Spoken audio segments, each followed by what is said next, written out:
Welcome everyone to Comics from the Multiverse, episode 323. I am Peter, and joining me as always is Matt. Hey, what's up? Just Matt. Connor's alive, I swear he is, but Sure. I don't know what to say anymore. I don't know what to say.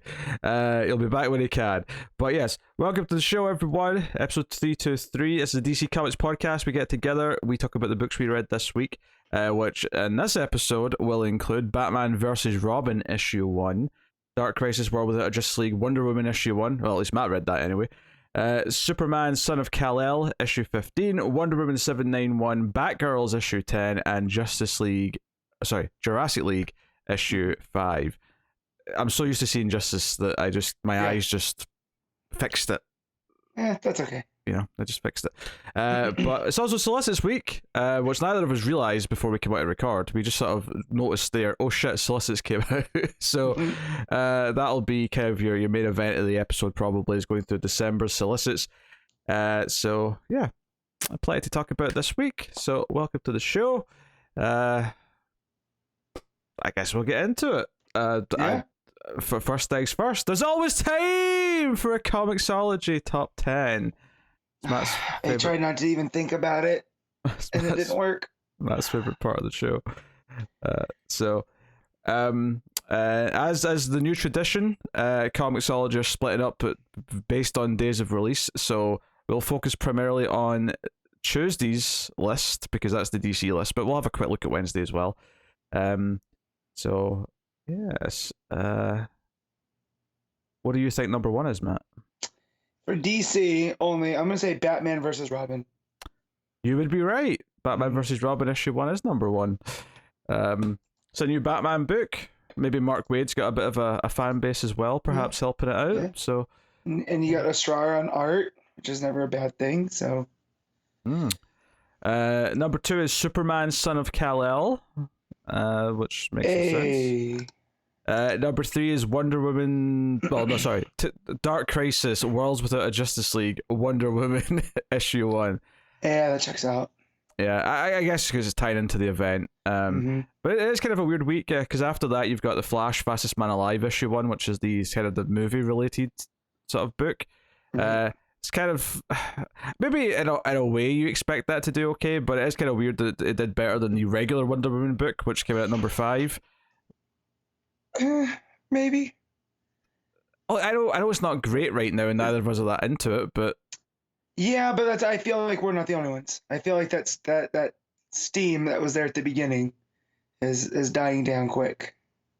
Well, yeah, but like if Superman's shit, it still tends to do a certain level of business. Yeah. That's all I'm saying. I'm saying it's just underselling. It's underperforming. But hey, number 6 is Batman Urban Legends. Number 7 is Batgirls issue 10. And number 8 is I Am Batman issue 13. And number 9 is Future State issue 17. So I can't believe that book's around. I know. It's kind of wild that it's going. And then number 10 is Jurassic League issue 5. And then after that, funny enough, is when you get into all the trades and stuff. So there was 10 singles basically for it to count. There's nothing particularly exciting or surprising in there. Maybe that Flash book doing so well. Maybe it's just it's a number 1 and it's easy for not comic shops in this case because it's ComiXology, but maybe it has this appeal because it's a number 1. Right. But that's basically all. And if people really want to see that version of that Flash, that might be their only chance. Yeah, because the movie may never come out. Yeah. The way things are going. No, I get it. We'll have a quick look at Wednesdays though and see the non-DC side of things. Right. Do you have any guess of what number 1 might be? I'm loading them. Everyone else up. I'm gonna go with X-Men Red. It is Axe Judgment Day issue 4. Damn it, I missed that one. It's right above it. Are you supposed to say AXE? I think it's AXE, but Axe Judgment Day sounds way more metal. Yeah. Oh well. Number 2 is X-Men Red issue 6. Number 3 is Amazing Spider-Man issue 9.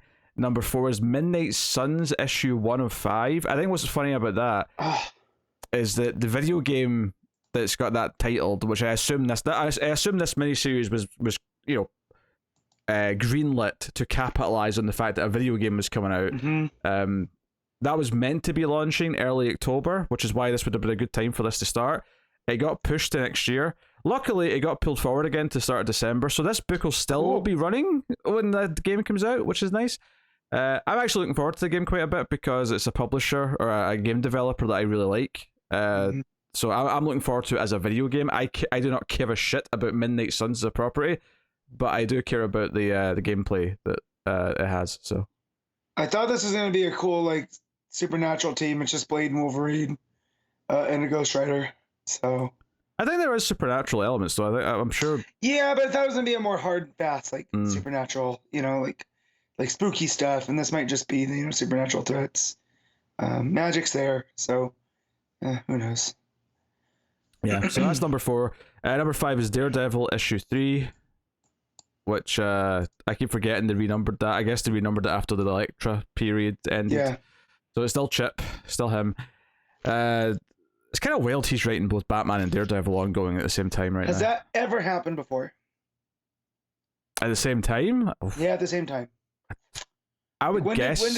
When did Frank Miller end his Daredevil run? Because maybe he could have been writing Dark Knight. Yeah, but even Dark Knight doesn't count though, because that's not ongoing. Like you'd have to count his ongoing Batman. True. But even then, he only did year 1. He didn't do a run in Batman. So, and his Daredevil started in the 70s. So I'm pretty sure it was done by the time he was doing any Batman stuff. So yeah, weird. Number 6 is our first non-Marvel book on here. Okay. It is Star Trek Lower Decks issue 1. So I thought you were gonna say Spawn. No. Spawn book. So wow. No, and number 7 is technically a Marvel book in that they publish it, but it's Predator, so I wouldn't really say it's Marvel at heart, but that cover is fantastic. It made me want to pick up the book, but I was like, I don't have time. Yeah. Also, it's an issue 2, so it'd be quite awkward to do that. Yeah. Number 8 is X-Men 92, House of Roman numerals. Yeah. What's that? Yeah. It's XE. So that's XDII. So 42. No, XCII. I think it's 92. L's 50. So it's 92. That makes sense, actually. Of course, it's 92. What else would it be? Yes, 10 before 100 plus 2, because Roman numerals are stupid. They look great, most numbers, but they are stupid. Iron Man issue 23 is number 9, and then number 10 is Star Wars Obi-Wan issue 5. So. Oh wow, they've redone that. Yeah. So. And as always, Marvel do tend to publish a few more books than DC, so they've actually still got most of the next 5 or so covered. So yeah, I don't know where Spawn ended up on this. Oh no, I just saw it in there. Did you know there was a new Lemire and Sorrentino book out? I did not. From Image, yeah, it's called The Bone Orchard Mythos: 10,000 Black Feathers, number 1, and apparently it's going to be like a new horror style like anthology. So each miniseries is going to be its own story, set within the Bone Orchard mythos. So I did not see that, or else I might have picked that up. Yeah, if you told me about that last week, I might have even read it and give some thoughts on it, but I missed it now. So there you go. Nothing particularly exciting new Star Trek book, and amongst a lot of Marvel stuff. I wonder how well that Predator book's reviewing, because I mean, it's Ed Brisson. Well, so he's pretty, decent writer. Yeah, but he's not an exciting writer. I'm not excited by Ed Brisson book. Maybe he really likes Predator, though, so he's pouring his all into it. Yeah, maybe. I have to say, thus far, even though Philip K. Johnson is doing the Alien book, none of the Alien and Predator stuff from Marvel has piqued my interest like some of the more the stuff that had just been getting done at Dark Horse. But yeah, it is what it is. We'll see if anything of interest comes. I'm sure I'll give it a try at some point when I'm in the mood for a quick Predator read, probably when all 6 issues are out and I can just marathon it in 1 or 2 sittings. But there you go. That's the ComiXology top 10. That's a wrap for now. There'll be more sales figures next week. Well, not even figures, just sales ranking. I'd love figures. I'd love to talk about the figures and talk about what they mean and analyze them.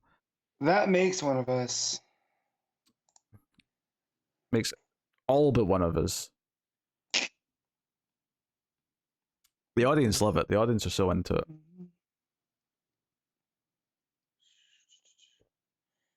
Trying to figure out what one of these books are in the solicits. I'm very confused by the covers, so I am now reading the. Well, speaking of solicits, this is a good time to go into December's solicitations for DC Comics. We do this every month. Get ready. It's monthly Christmas, as I've seen people on the interwebs say. Mm-hmm. And I'm sure I bet to a young person saying interwebs is like a really lame old person thing to say. I feel like as an older person, it's a kind of lame thing to say. I feel like a 17-year-old would hear that and go, "Oh, you're so old." Okay, boomer. We're only 2 generations removed from boomer, but all right. I know. Boomers are pretty old at this point. They are. So time is on our side. I mean, my parents weren't even boomers. My parents were Gen X. So yeah, mine too. Anyway, so yes, DC Comics solicitations for December. Here we go. First up, we have Batman Spawn issue 1. Todd McFarlane writing with Greg Capullo on the art. Of course, Greg Capullo did a lot of the Spawn art back in the day. So did a lot of Batman. I saw Capullo put out a page from this for Batman Day, which is today. So, happy Batman Day, everyone! Yeah, it's the most broodiest time of the year. I like to think of it as a Dick Grayson Day. So, I know. Every day is Dick Grayson Day.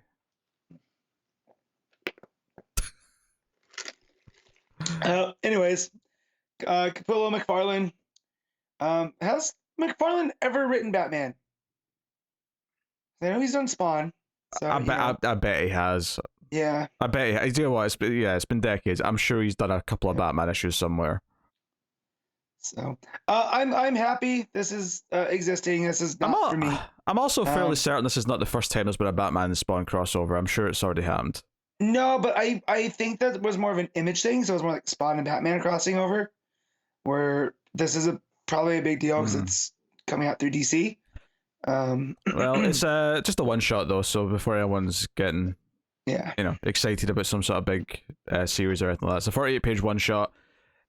So if you're into Spawn though, maybe you're excited about that. We got Batman One Bad Day Catwoman issue 1. This is the G. Willow Wilson written story, with art by Jamie McKelvey. Yeah. So Connor's gonna be excited if he ever comes back. Yes, he's probably in love with the front cover, the main one that's here in the solicit. It is a good cover. I wasn't trying to imply it wasn't, Matt. No, I'm just saying because I know you like to needle him, but on this time, it's a nice cover. That's the best word for it because he's terrified of needles. I know. That's why I said it. I'd love to literally needle him. So yeah, Batman One Bad Day Catwoman issue 1 is out December. We got Batman versus Robin issue 4. Obviously we'll be talking about issue 1 of that a little bit later on, so stick around for that shenanigans. A lot to say about that book, so join us for that.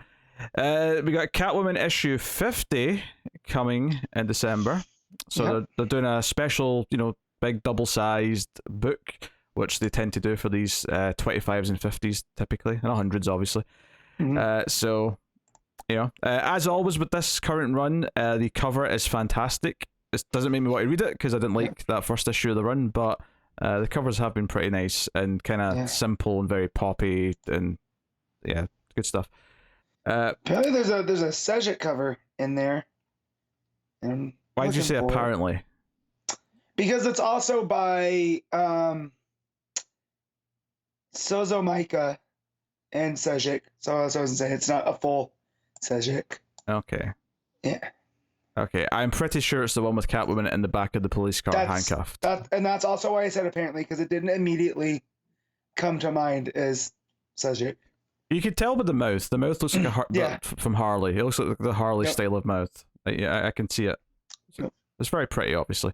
We got Batman issue 130, which is got a Christmas-themed cover here.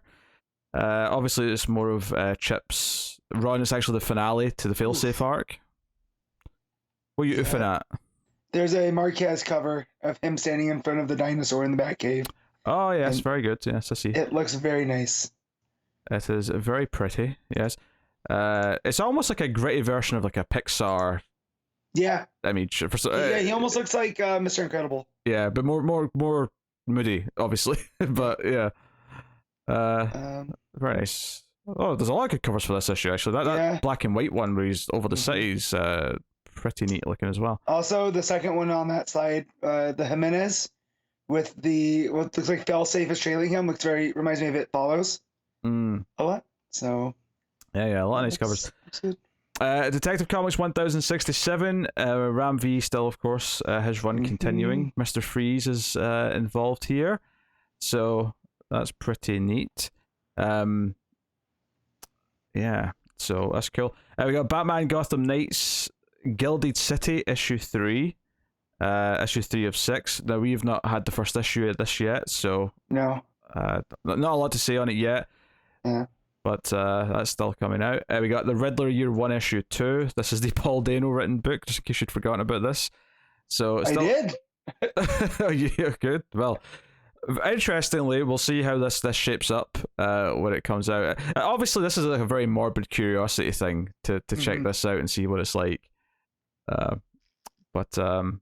Yeah, we got Batman Superman World's Finest issue 10. So yeah, Mark Waid books continuing on. Very nice cover here, actually. It's the Joker, and there's a bunch of playing cards with the various other characters on it. And because we've got all these kind of classic designs, because it's set in the past, it's got a really nice look to it. Yep. So fun stuff. There's also a cover with the Joker raiding Doomsday. Yep. So I'm curious to see how that plays into things. Like a wild stallion. Yep. What is this cover? There's one that looks like Christopher Reeve Superman, Michael Keaton Batman, and Gene Hackman Lex. Jack Nicholson Joker at the bottom. Oh, there he is. I didn't scroll all the way down. No. Wow, that's a fun cover. Yeah, movie tribute cover. There's also one with a singer in silhouette, and there's like a party going on. Yeah, it's like a Christmas party. They're doing some karaoke. That's got to be Lois. I don't know. Like, is this hiding someone's identity because it's a spoiler, or is it just this is the cover? I don't know. That's weird. It's weird because it looks like everyone else is accounted for. So. But why would they hide Lois? That makes no sense. No, Lois is in the background, so there's someone else. So yeah, maybe they're keeping this a secret. Yeah, I don't know. Superman Son of Kal-El issue 18. This is part 6 of Kal-El Returns. Obviously, this is going throughout both Superman in action. So, yeah, cool stuff. Yep. And then we move on to Action Comics 1050, which is the big anniversary issue, of course. It's a 50. They're making a big deal. So it's a $6 issue, double-sized, and it has some extra stories in it. It's got, obviously, the main story is by Philip Kennedy Johnson. There's a Tom Taylor story in there, which makes sense because he's the Superman writer, and then Joshua Williamson is doing the third story. I wonder if that's because it's going to tie into whatever he's got coming after Dark Crisis. So, most likely. Yeah. And we got art by Mike Perkins, Clayton Henry, and Nick Dragata. So that's a pretty hefty book. Oh, interesting to see Mike Perkins on action, actually. Yeah. I don't think I'm that excited. I'm not that excited about Clayton Henry, though. I don't think I like Clayton Henry that much. No, but I mean, it's still a pretty big name for art over at DC. Like, they're, You could have said the same about John Romita Jr., but I was still that excited when I see his name on something. Yeah, true. My God, 25 covers. Of course it's 20. I mean, I'm surprised it's not more. I'm just looking. Surprised it's not. I mean, I'm sure they're not all there yet. That first cover there, where it's just Superman like flying straight up in the sky, is gorgeous. As Clark in Smallville in his football jersey. Looks really nice. There is a couple of wonky looking covers, though, I have to say as well. Literally wonky is describe them. Then after that, we've got Dark Crisis on Infinite Earths issue 7, the final issue of the event, coming in December. So, we'll see how that all goes down. Looks like Nightwing's going over, my guy. He's kind of posed a little bit like Dr. Manhattan on that cover, I'm not going to lie. And he's inside the text that reads Dawn of the DCU, which, like any good crisis, seems like it's reshaping the status quo of what the universe is at the end of it. So we'll see what they do with that come December. And speaking of Dark Crisis, there's another Dark Crisis one-shot coming called Big Bang Issue 1, which is notably written by Mark Waid, with art by Dan Jurgens and others. I think what's interesting about this, obviously Mark Waid's been, he's been doing this flashback book, which is set in the past. He's then this week started a mini-series that's set in present-day continuity and is directly referencing multiple books and recent continuity events. I think it's very interesting that he's doing a one-shot that's tying into the big major event. It feels like he's getting more and more interwoven in just mainline DC right now, which is... If you go up and look at some of the other covers from Crisis on Infinite Earths, Dark Crisis on Infinite Earths, I mean, there's some characters from his World's Finest run showing up there in the covers. So it seems like they're integrating a lot from there. So this is the one that I was reading before, that I was trying to make heads or tails of, because it looks like it's like a whistle-stop tour of the new multiverse.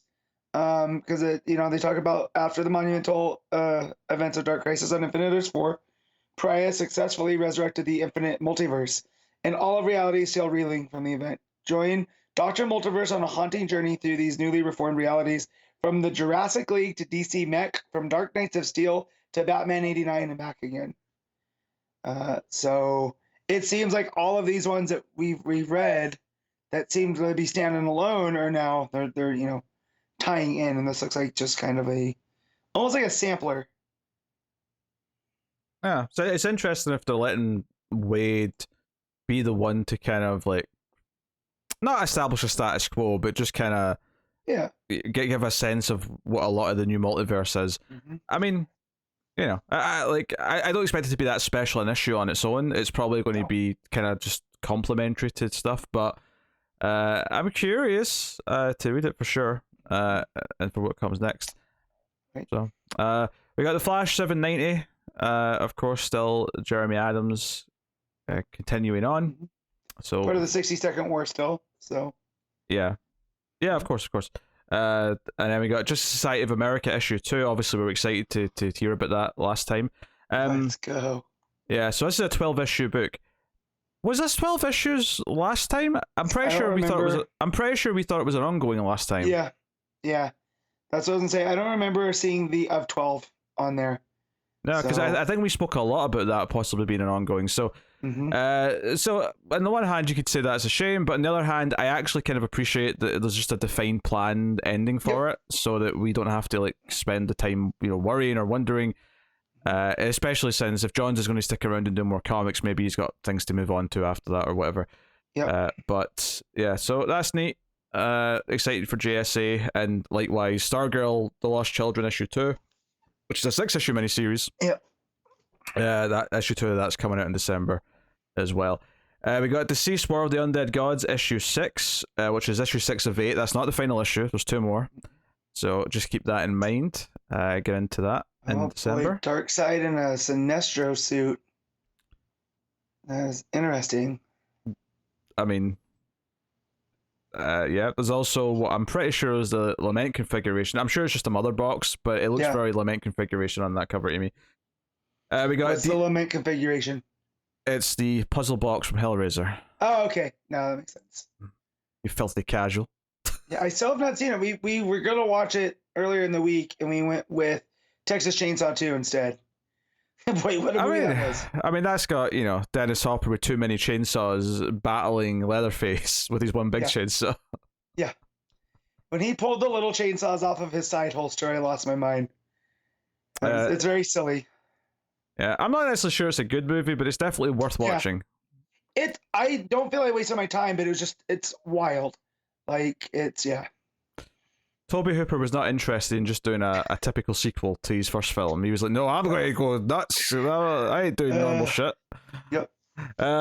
Next up, we got DC versus Vampires issue 12, the final issue of the saga. Obviously, the attempts to do tie-ins and side miniseries have kind of failed for me. I've not really liked any of them that much, but still very much enjoying the main book and think it's really well done. So excited. It becoming, Babs the Vampire Slayer hunting Vampire Nightwing has been kind of fun. So that cover there makes me excited for the final showdown when it comes running. So cool. And then also the final issue of DC versus Vampires All Out War, issue 6, that is also in December. So we got Blue Beetle Graduation Day issue 2. So that was a 6-issue mini that was announced from last solicits. We have Wildcats issue 2, obviously again announced last solicits. This is the Matthew Rosenberg, which might single-handedly get us to read a Wildcats story. So in a way, he already did, kind of, with the grifter stuff, but we got Harley Quinn Uncovered issue 1. What is this? This is a 40-page celebration one-shot by the looks of it. In celebration of Harley Quinn issue 25 comes a gorgeous, irreverent look at the amazing variant covers that help make the Maid of Mischiefs magnificent. So it's just a collection of variant covers by the looks of it. Yeah, I'm okay. That's alright, Matt, you don't have to say that. Like, we know you're probably not going to get it. Hey, I like that they're doing this, though, because I remember when I was younger, I would find Marvel books like this that were just covers. And it would, lead me to find out who some of these other characters are. Like, I remember the first time I saw Carnage was in one of those. So, pretty scary. Well, perhaps the most exciting thing that solicits here for me this month is Danger Street issue 1. So this is the next Tom King 12-issue prestige book, Black Label. Jorge Fornes on the art, who of course did Rorschach with him, which was a phenomenal book, one of the best of recent years. So I'm very excited. Obviously, this was previously announced a while ago. It got delayed for whatever reason. I don't know if they've ever actually said why. I'm wondering if it was an art thing. I wonder if it was so Fornes could just do it all. Give him enough lead time. I mean, usually it is an art thing if there's a delay like that. But regardless, it's coming finally, starting in December. So, Matt, why do you insist on having the loudest possible drinks? I don't know. I'm sorry. I'm trying to be quiet with it, but it's not going. It's like you're drinking a maraca. Like what? You can't drink maracas. Those are beans.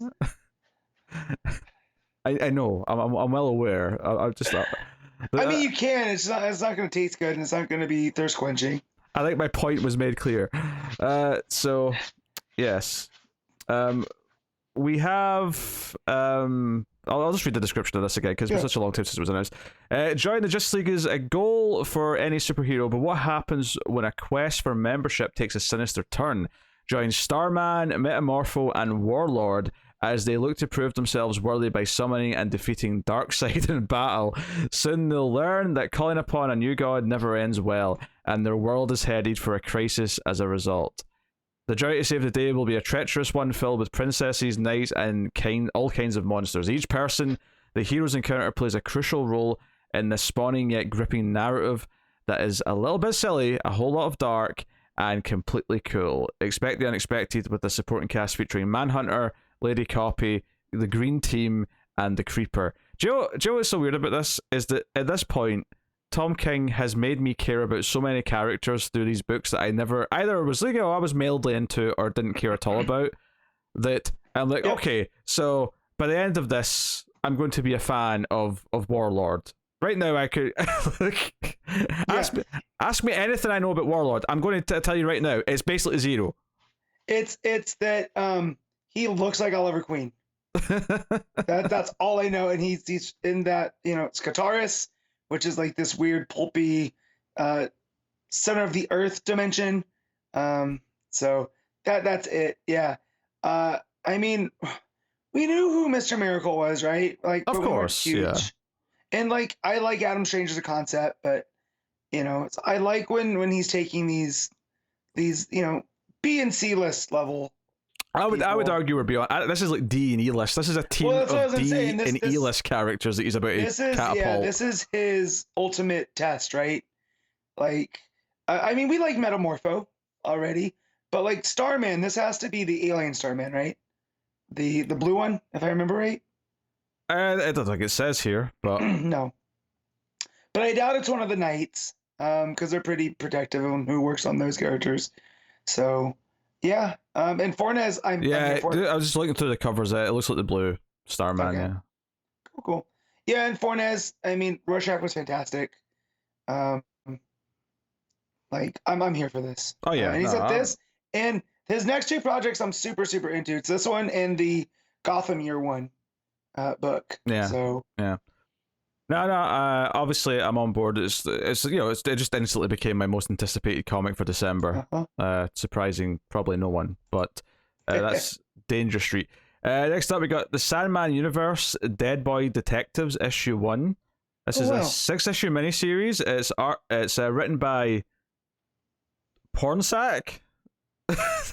Yeah, That's a weird first name. But okay. Well, I mean, I can't even pronounce the second name. Pichetti. Yeah. I used to know. I looked up how to say this because they were writing something else through Sure. Vertigo. So, apologies to Pornsick because I clearly cannot say that last name. But art is by Jeff Stokely. So obviously very horror focused book. These covers are pretty interesting, I would say.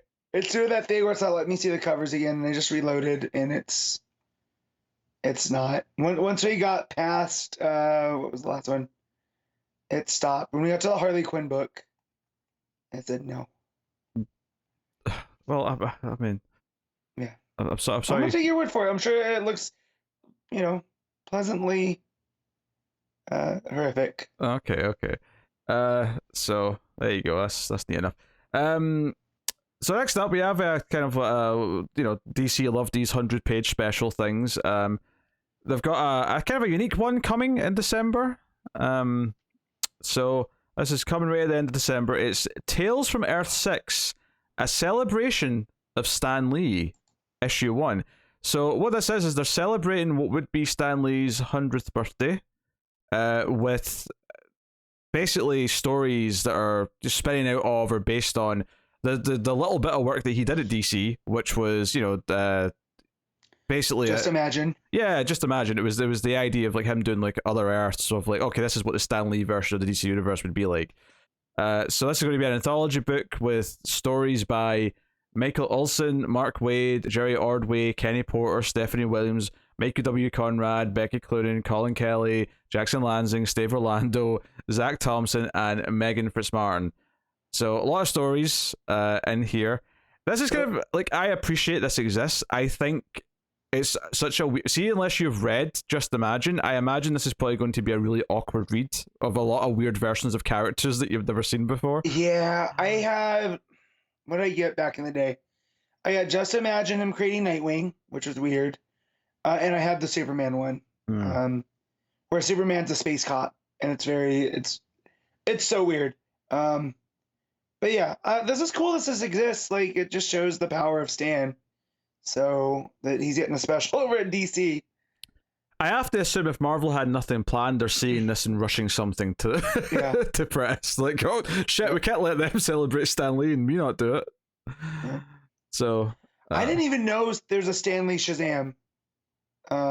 Just Imagine. Yeah, so I've never read any Just Imagine. So I have no interest in actually reading this because I feel like it would just be like, especially given that a lot of these stories are going to be like 6 to 8 pages and probably not explain much of who these or what these versions are like. So I don't think I would enjoy reading this, but I very much appreciate at least the intent behind it. So yeah, you can be cynical about it, I suppose, if you want, but I'm sure that if I could see these covers, they'd all look rad because it's some pretty heavy hitters on here, except for Rosmo. But oh yeah, this I assume this is the Batman equivalent. Cover looks very, very nice actually. A very, very big variety of things here. So very cool. Next up, there's got a few collections here before we get to the rest of the single issues. We got Absolute Batman 3 Jokers. That's getting an absolute. So Mm-hmm. Cool, I guess, if you want to go read that. Milestone Compendium 2, 1,300 page Milestone book. So if you want to catch up on a lot of Milestone Yep. for a relatively low price for what you're getting, Black Adam, the Justice Society Case Files. This is just a collection of all those one shots that they've been doing for the Black Adam movie, basically.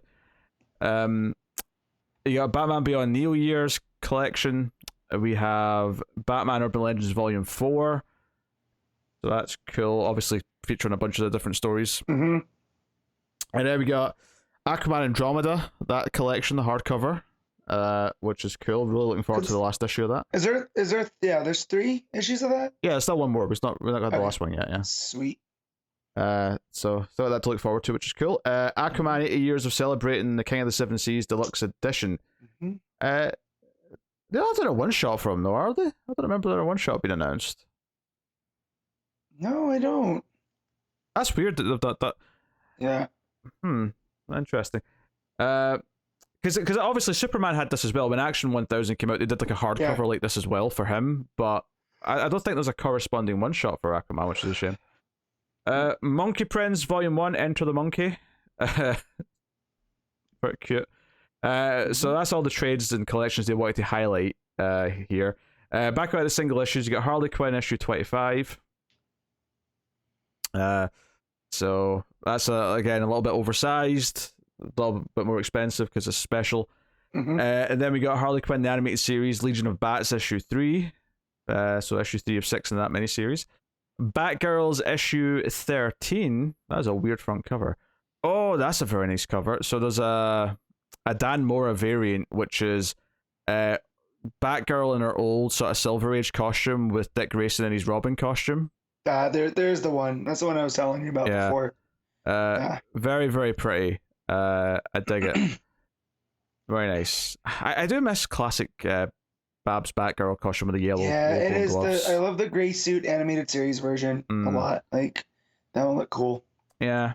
Then we got Batman Nightwatch issue 5. So that's still rocking. We got Batman Incorporated issue 3, the Ed Brisson book, which is still to start, of course. We have Batman Beyond the White Knight issue 7, which is issue 7 of 8.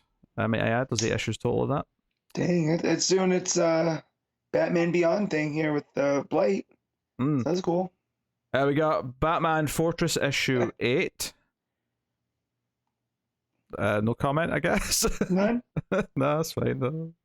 Batman The Audio Adventures issue 4. So that's I forgot they were doing that actually. That's a neat little idea for a series. Batman Urban Legends issue 23, which is notably the final issue of Urban Legends. Yeah. They're wrapping that up, and it's got a wraparound cover which has got like not only all of the Bat family but a lot of related characters that have appeared in various stories at some point in Urban Legends. So it's a nice big ensemble cast across the two pages of the cover. So yeah, I'll just have a quick look here. Jamal Campbell's epic Nightwing two-parter draws to a close. Batman has to defeat the Time Commander, and the first graduating class of Arkham Academy decides its fate and future. So it's just kind of wrapping up the stories that were ongoing. I'm not surprised this eventually ended, because even with the Batman name, I have to imagine that eventually an $8 book just isn't going to keep selling. Diminishing returns. Yeah, well, as time goes on as well, like I feel like there was bigger names and bigger arcs in the early run, which kept us reading for at least the first 6 to 8 issues. But then, I kind of fell away from it. You stayed on for a little bit, but as time has went on, it's kind of felt less and less relevant. It wouldn't have sold as well, but I would have honestly liked it even more if it was like, as much as I enjoyed Rosenberg's Grifter story, I think if it was like more like, oh, here's like, the Bat family members that don't have their own book getting continuous like stories, I'd have been maybe a bit more into it. It was a lot more, let's just do whatever we want around and, do weird stories about, and not that I'm saying other characters don't deserve to have stories, but it was very scattershot, I guess is what I'm trying to say. It was. I mean, you had the Grifter story. You also had that Cheer Drop story from Zdarsky in there. That was pretty good. Face the Bat Hound that I enjoyed. I want to go back and read Joey's stories in there. He had one this week about Two-Face, but I didn't have time to get to it. So so I just let that one go.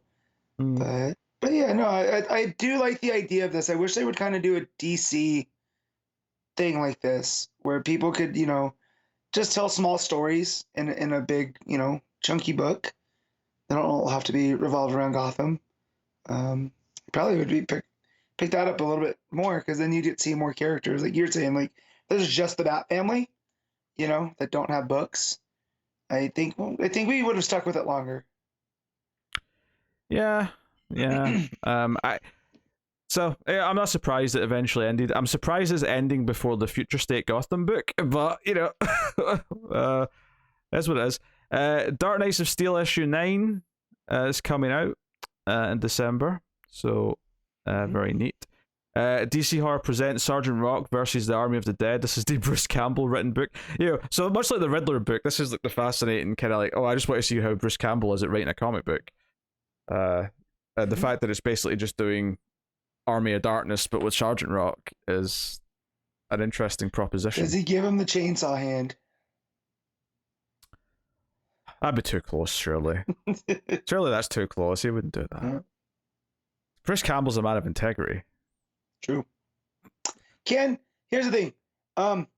Can my wife watch Army of Darkness without having seen Evil Dead 2? I mean, there's like a previously on at the start, so Okay. I mean, I suppose you could, but I would say watch the trilogy, watch all three of them.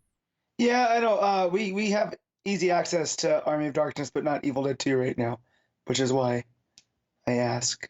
I would never skip a movie, but I think it would be fine. Okay. I mean, I've seen Army of Darkness is the one Evil Dead I haven't seen, so yeah. It's probably my least favorite, but it's got different things to offer. You've seen Oz the Great and the Powerful, so you will be flabbergasted when you notice how correct I was when I said he just redid Army of Darkness. Almost beat for beat. Well, because she really liked Drag Me to Hell, so we watched that a couple weeks ago, and so I was like, "Hey, we can watch this," and she's like, "I don't know." And I was like, well, let me find Evil Dead 2. And I'm not going to pay to rent it when we have all these streaming services. So. Well, just get rid of the streaming services and start getting the movies you want. No, I know. All right, next up, DC Mech issue 6. That's wrapping up in December. And then we have Fables issue 158 in December. So that's neat. What's funny is it's issue 158, but it's 8 of 12. So it's kind of interesting that it's a 12 issue mini, but they're continuing the numbering of the book. Yeah, that is very funny. I appreciate it though. I actually think it's nice in a way. We got GCPD, The Blue Wall, issue 3. This is the John Ridley book, which I am curious to check this out. The 6 issue mini. Obviously, I always say this when we look at solicits, but there's that weird thing when issue 3 is solicited, because it's like, it's been ages since issue 1 was solicited, but we've not actually had issue 1 yet, because we're right, by the time we get issue 4, we'll have read issue 1, and we can actually say something about it. But, there is a Steve Epting variant on this issue, though, which is phenomenal, quite frankly. It's Gordon, Montoya, and Bullock, and a redhead, who I'm not sure off the top of my head who that is, but maybe it's just the character in the book, but cool. And we have Gotham City Year 1, issue 4. That's 4 of 6, so very much looking forward to that. Now that I'm thinking about it, you sure it's not Kate? Because Montoya's being involved? She's in a police uniform, so I don't think so. So it's definitely not Kate. Yeah, I don't think so. Because that's the thing, they're all cops on the cover. So, gotcha. Gotham Year 1, excited to check that out as well. The other Tom King minute that's coming up. And I told a lie there. I said that by issue 4 being solicited, we usually have issue 1 to talk about. Although, in my defense, this is issue 4 for early January, so this is actually technically a little advanced for, which always happens actually with December. They always put the first week of January kind of in there as well. They throw those in, because of Christmas and order cut-offs and things like that. Yep. I Am Batman issue 16 is coming out. So that's cool. Nightwing issue 99.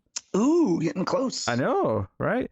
Really neat cover where it's just a black cover, and the only thing that's not black is Nightwing's face and the logo on his chest, but the rest of it's just black. Okay. So, kind of neat.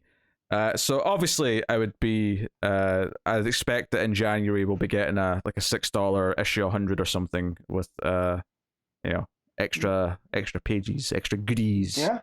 For all us fans of Dick. Yeah. Big Dick fans over here. That sounds bad, Matt. Sounds like you're a fan of big dicks. Yeah. No. Wait. I'm gonna let it ride.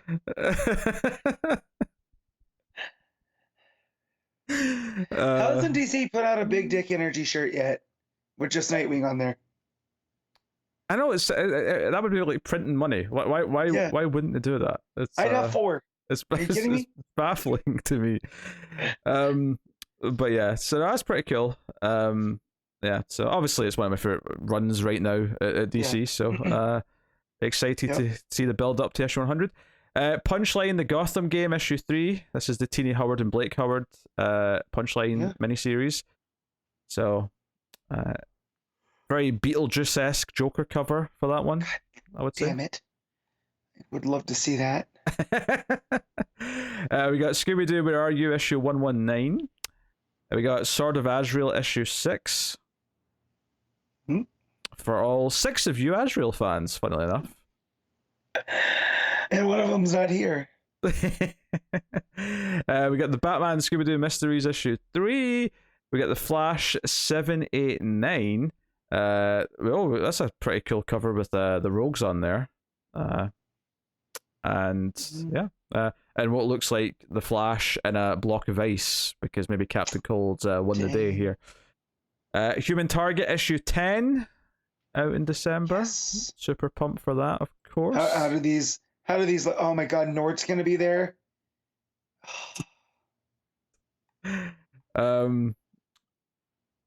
Yes, some nice covers. Needless to say, some very nice covers.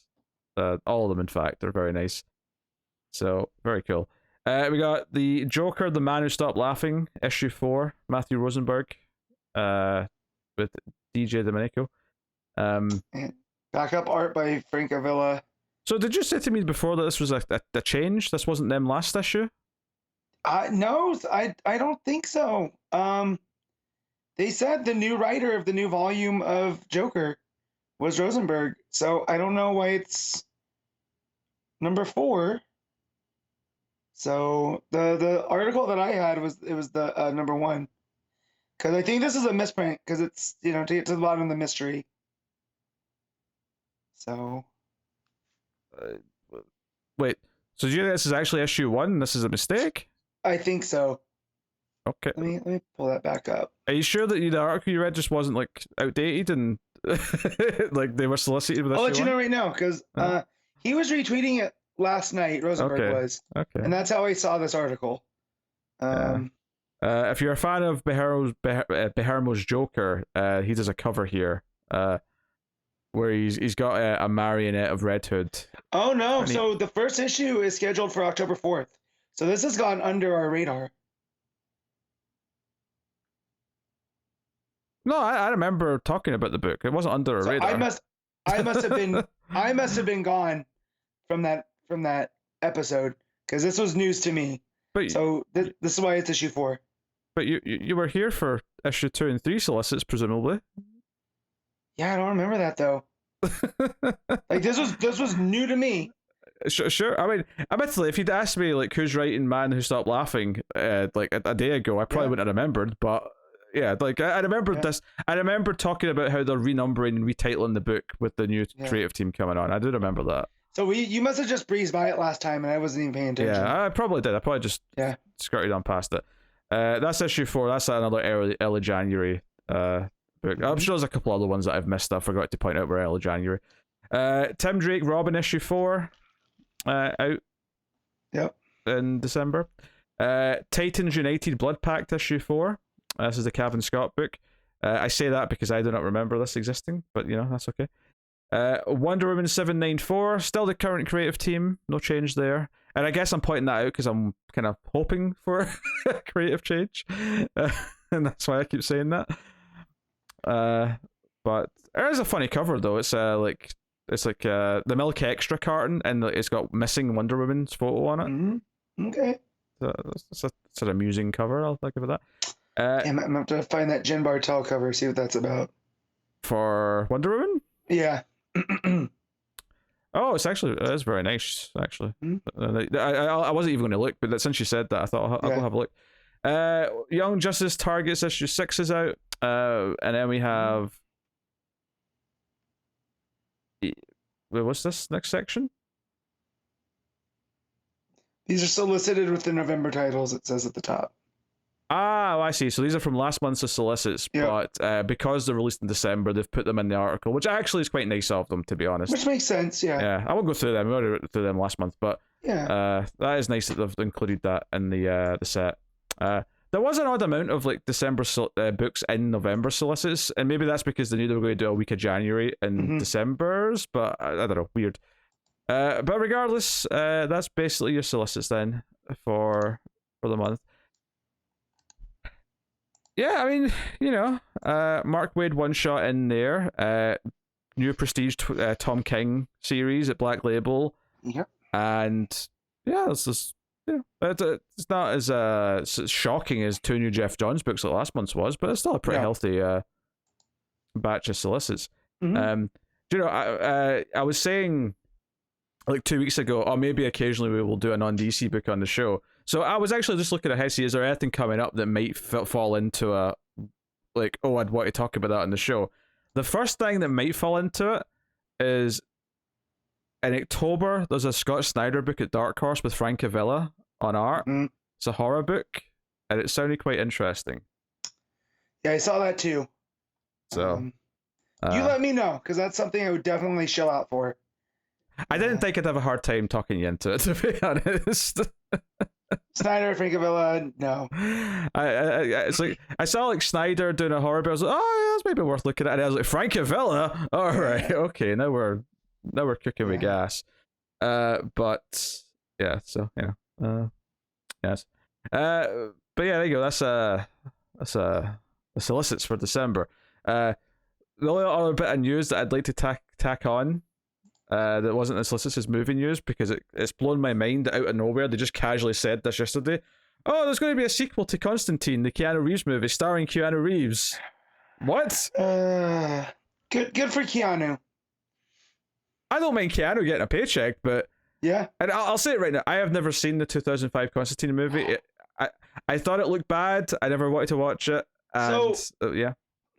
People have looked back with hindsight and was like, actually, it wasn't that bad. Because there's been way worse since. So, sure. Yeah. I think it's also I think having American Constantine just put a lot of people off, probably. At the time. Like, so I remember like our friend Alan, who was a huge Constantine fan, was like, "Look, he acts like Constantine. It's just off. It feels like parallel dimension Constantine." So, and I think Tim's not a big on it.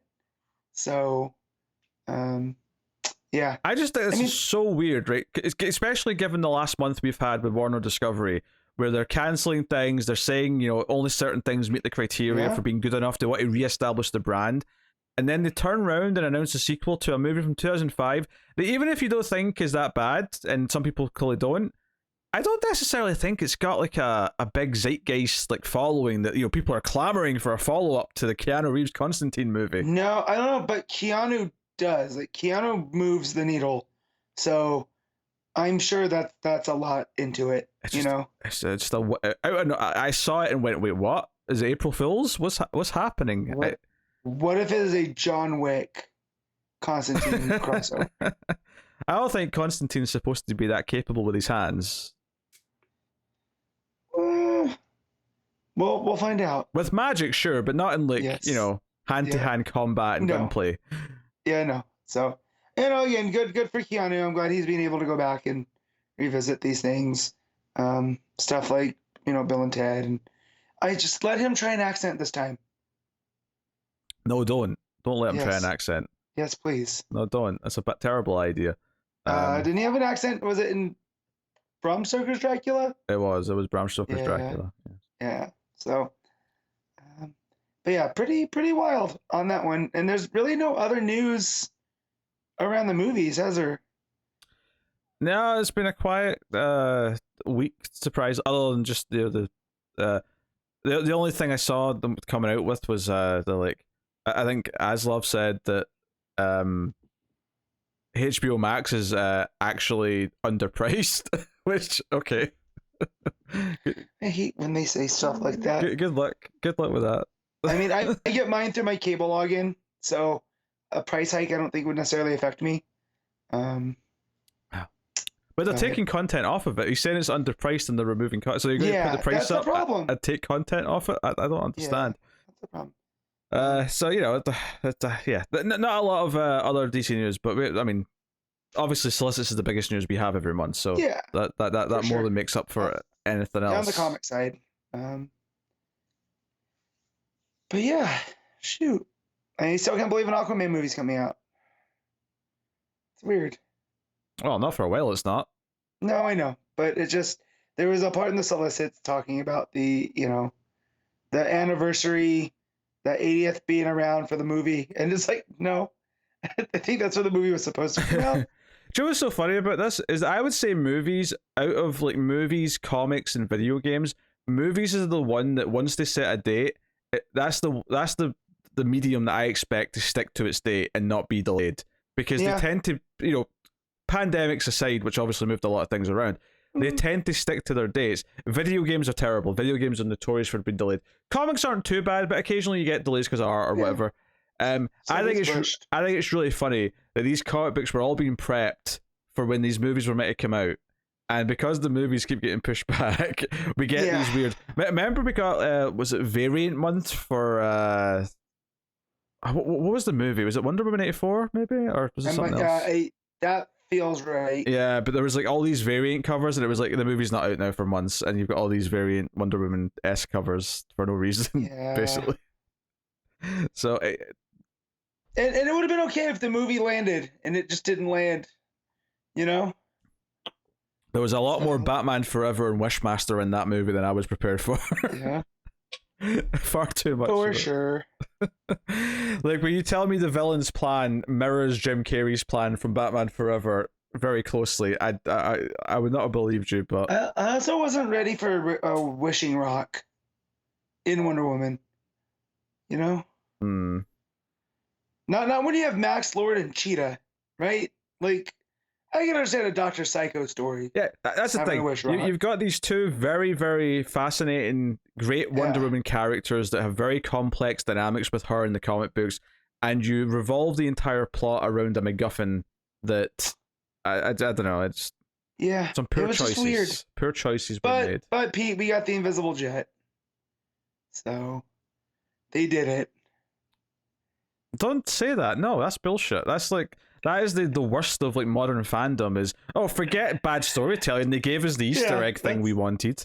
But that's why I said it though, because when it comes to 84, that's the one thing I can hang my head on, because it wasn't Cheetah, that's for sure. Oh man, I was so mad. It's so funny. Tim sent me a clip from Twitter last night of a YouTube reviewer. I don't even know what we were talking about. I think it may have been a Star Wars thing, or maybe it was a maybe it was a Marvel thing. But basically, the clip was about them complaining that there wasn't enough references in Easter eggs, so therefore it's not very good. And it was like, my soul was just dying on the inside. What are we doing? I'm not going to name the YouTuber, but I hate. No, don't. I already knew I hated them. I already knew I didn't like this YouTuber, but this is like, this is the worst of. What are we doing? This reminds me of back in the day of watching The Flash and being like, I don't know, Captain Cold didn't really. That's not the Captain Cold I enjoy. And I remember someone going, like, well, he was wearing the hood and he had the freeze gun. All right, so that's the bare minimum, my guy.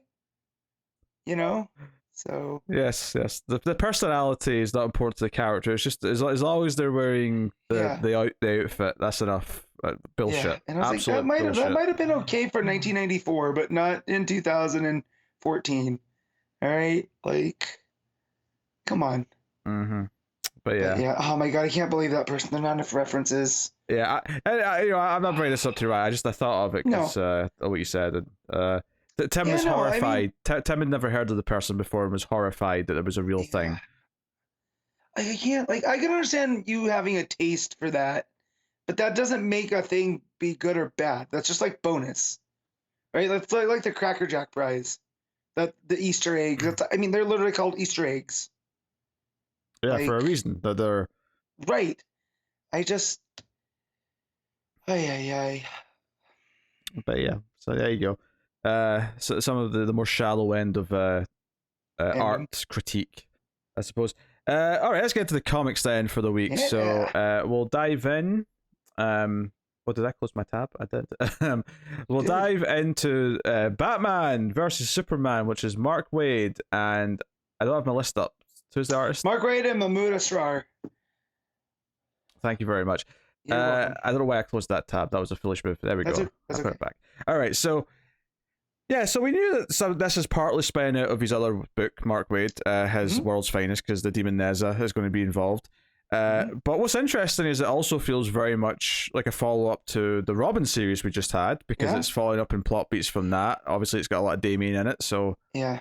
Knowing what I know about Williamson, and I know how, John's handpicked him, it definitely feels like he turned over his notebook to Mark Waid, and it was like, here, do your Mark Waid stuff. Yeah, and on top of that, it's also referencing a lot of just recent Batman continuity. Yep. One big thing in particular we're going to get to very quickly.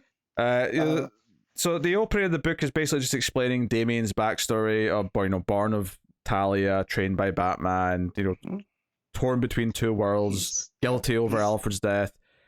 And we get this very moody thing that I thought this was Damien in a hood going towards Wayne Manor. Me too. Yeah, so it's very dark and it's raining, but then there's like a flash of lightning. You see this figure standing in the hood.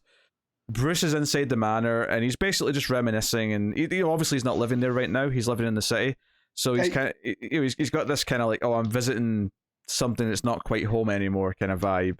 I did like that we were talking about, you lose all your money and you move to the city. Is not really how this goes. And now you're in a brownstone instead of the manor. And I really liked Wade's inner monologue for Bruce here. Yeah, he's and he's talking about how something feels quite weird. He was pulled here for whatever reason. Doesn't know why. And then when he opens the door, this figure that's walking towards the mansion turns out to be Alfred. Lightning behind him, and he's in shock. He doesn't remember anything. Like, he remembers what Alfred would have known right before he died, and doesn't know anything that's happened since then. He comes in thinking that Damien's in trouble because he remembers him being tied up and stuff like that. And yeah, there's a sense of dread that he had for Master Damien. And yeah, dude, I was shocked. I had no clue. Yeah, Alfred was showing up. I had no idea this was happening, and maybe it's just because I'm good at avoiding comic book, Twitter and stuff now. So I stay spoiler free. But this was kind of a shock to the point where I was expecting it to be kind of revealed to be something, a few pages later. I didn't think it was going to be something where we got to the end of the issue and it's still open-ended of like, oh, is he really back? Yeah. Is this, is it his ghost? Is he going to leave again when the magic stuff that's going on like goes away? Or, I genuinely don't know. Also, Waid went out of his way to say that Bruce is like, this can't be Alfred. We had him cremated. So remember in Williamson's run where he went to the grave and, thought about using the Lazarus resin? Mm-hmm. I feel like Waid threw that in to say that, like, there's something different about this resurrection. It's not just the Lazarus pit. It's not, there's stranger things afoot. Well, I like that Bruce is skeptical because he immediately sort of starts running through his head, like, all the people this could be. Like, is it Clayface? Is it a shapeshifter? Is it a master of the sky? He sort of goes through a bunch of options, and Alfred actually is touched that he's so skeptical because he says he knows he's not hallucinating because Bruce is acting like Bruce. He knows that he's really talking to Batman because of the way he's acting and responds. So Bruce questions a bunch of stuff, and Alfred gets everything right. He knows how to get into the cave. He knows things that no one else would. So I thought we'd definitely be getting Alfred back by next year after, the crisis was over, because, we're going to have resets and whatnot. I didn't expect it to happen here because I think this is really Alfred. And I feel that's something to do with Naza and all the magic being wonky. So, I mean, great. Resetting the status quo, if you will, of Batman. Yeah, it was a shocking start to the issue. Certainly the way that Bruce responded with skepticism and kind of this like slow realization that there's, it's getting harder and harder to doubt that it's real. I think it gave it a lot of weight. And then obviously you have the sort of the plot kind of attacks, if you will, when they go into the cave and Damien's there looking kind of evil with Jakeem, who's like doing his bidding, and Tim, the magic user, who's there as well. Not Harry Potter. Yes, that's a fair way of putting it. But of course, Damien's just acting evil immediately, and Bruce is like, "Wait, what's going on here? You've turned. Why have you turned?" Yeah. And Alfred stays out of sight for a bit. The fight goes on. There's a lot of fighting in the cave. Some fun stuff here. Jakeem, when the genie comes out, he ends up like riding the T-Rex, which this kind of feels like part of that Mark Waid, just like, I wanted to play with some characters that I've not gotten to use that much before, and so remind me of Jakeem Thunder and the Thunderbolt. So what can the Thunderbolt actually do? It's just a pure magic being. Yeah, he like he can possess things. So I'm assuming here he's possessing the T-Rex. Okay. Gotcha. So I assume he's doing that. Obviously, he can fire bolts at things, and he flies. Yeah. I just couldn't remember because I know he has the pen, and when he says the word, right, it's very Shazam-esque. So I remembered all that, but I couldn't remember exactly what the Thunderbolt can do. And I was just like, well, okay, he's riding the T-Rex. That's cool by me. Yeah, I think he can also just like make things appear and stuff sometimes as well. I feel like I've seen him do that, but so the fight goes on, and eventually Alfred steps in because and it's right as like some of the outfits are coming alive and fighting Batman. Like the old Robin outfit, the old Batman outfits with no heads or like bodies in them, or just attacking him. So Damien says he's not falling for it, and he tries to go after Alfred, and Batman swoops in to save him. And they end up having to run for it, and they escape in one of the bat boats. After Damien tries to shoot Batman, and he does shoot Batman, he just obviously the armor is able to take the hit. So the big thing here is obviously there's a great moment here where they're on the boat, and Alfred's saying he needs to help, fix whatever's happening with Damien. And there's a really great line here actually at the end of what I'm about to talk about, but the end of that page, it says, "We're up against an enemy that knows every weapon, defense, and every hiding spot we've got. Let's rescue him." So there's a nice sort of like attitude from Bruce about, because clearly something's wrong and he has to save Damien. But when Alfred's insisting that he wants to help, and Batman says, "No, you can't get involved. I need to keep you safe. I can't let this, your daughter and everything, they can't lose you again." And Alfred just screams, "That doesn't matter. Damn it, Bruce, he's my family too." That's the moment where Bruce believes.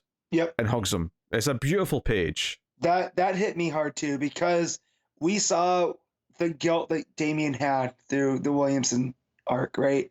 Yeah. And so just the fact that even this version of Alfred is so forgiving that, Damien might have gotten him killed, because Alfred doesn't really know, right? Because Bruce doesn't come out and say it. No, he says that he got his neck snapped, but I don't think he says that Damien felt guilty about it, or that he felt responsible. Right. So this is just Alfred going into Alfred mode and being like, "We're gonna do this." And it was a very nice, heartfelt moment. Yeah, it's very good. There's some choices here on the page as well where to go into the art a little bit. Where he says that is just a red, everything's red here because the lighting in the boat's all red. But it's just this like one single panel, and then Bruce's reaction is on the opposite end in a separate panel, and the background of this page is just pure white, and then the main middle part is them hugging. It really does this thing where it feels that the worlds went away in the moment of the hug, where nothing else matters because he's got Alfred back. It really gives you that vibe. It's really well done in terms of the choice of the layout and stuff. So at the end of the issue is Damien going back to the Tower of Fate, and there's a lot of like magical artifacts sticking around. He's talking to someone who's like talking, either via telepathy or just like talking from a distance, saying, "Oh, we can get you anything, any sort of magical artifact we can use to fight them." Batman and Alfred go to try and see Zatanna because he's aware that this is magic based. Whatever's going on is obviously magic related. But when he goes to find Zatanna, she's actually been held up by a noose, and something's wrong with magic. Like Damien somehow has corrupted magic, and all magic users are in pain and are being tormented right now. So now they have to save everyone else, and it sounds like Damien's responsible for it. But the big reveal at the end is that he is working with Neza and Mother Soul. And given that we've read World's Finest and Neza's whole thing was taking control of people, I think it's fairly safe to assume that he is taking control of Damien in some capacity. Yeah, and Bruce hints at too dealing with Neza in his past. So it feels like this is a backdoor to make World's Finest a continuity story. Whereas kind of we thought like, oh, this is just Silver Agey fun, it definitely feels like at least the Neza part is going to be not pretty important, but informative to this going forward.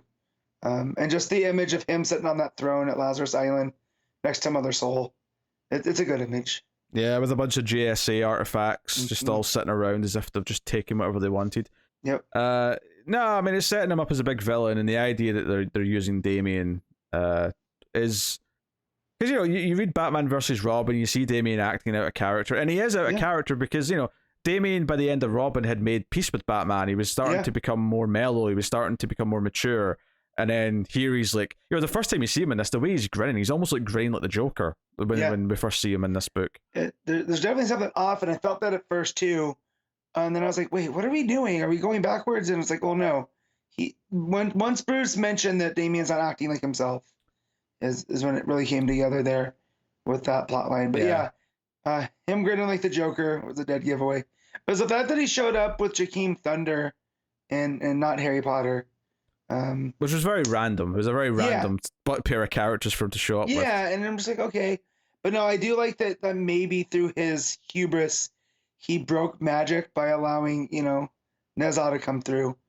But like who? Because the last time we saw in World's Finest, Superman got him into the tomb. So how did Damien get him out? Because remember he had to lock it from the inside. Why are we assuming Damien got him out? Because he's in control of Damien. Like, maybe through his what word am I looking for here? Overconfidence or arrogance. Something with Mother Soul. Like I'm assuming this is Damien's doing by accident. Like I don't think he intended to summon him. I mean, it may be, but like I have no reason. I mean, why not just Mother Soul is responsible for letting him out?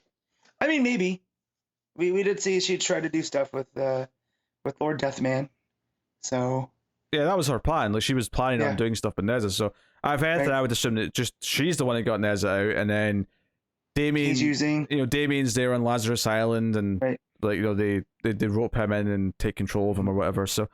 I mean, we'll find out. I'm not too worried, but that's just plot details. We'll find out. Oh yeah, no, I'm not worried. It's one of those things where I'm trying to put it together with what we know, and just following the line that with just the rules, because as you always say with magic, it's important that magic has a defined set of rules, and what we know about this demon so far. But the question is why is any of this resulted in Alfred coming back? Right, that's the big mystery. I really like Asrar's art throughout, but we got to the page with Etrigan and Jason Blood being caught in a state of transformation constantly. It looks like the things. You're on the thing, that thing where it's like the two faces like sort of like twisted and separated. Yeah. It looks like that. And then the Zatanna with where she's, what does she call it? The Schrodinger's noose. To where she's not dead, but she's not alive. And that's how she's able to do this. Just that image with her crooked neck, and it is very horrific. But Asrar balances that with like the stuff with Bruce and Alfred and how heartwarming that is. You know, some downright chilling stuff there too. It was just really, really strong art. Yeah, no, the book looks pretty good throughout. I appreciate that it has kind of different modes. Like the opening's very moody, with all the emotional impact. All the fighting in the cave's quite wacky and silly because it's got a lot of big concepts that they're dealing with. You know, using the T-Rex, using the Thunderbolt, the outfits with no people in them. Like, there's a lot of like wacky, very Silver Age stuff actually in that fight. So Wade's not abandoning that sensibility, but the rest of it does feel a bit more serious, and it feels like it is very much a part of modern continuity and what's going on. So if this is how we end up with Alfred back permanently, I'm not convinced it will be permanent. Part of me thinks that he's going to fade away at the end of this story when they saw, you know, and they're going to know that. They're going to know that by fixing things that he's going to go away, and they're going to have to choose to do it, and it's going to be heartbreaking.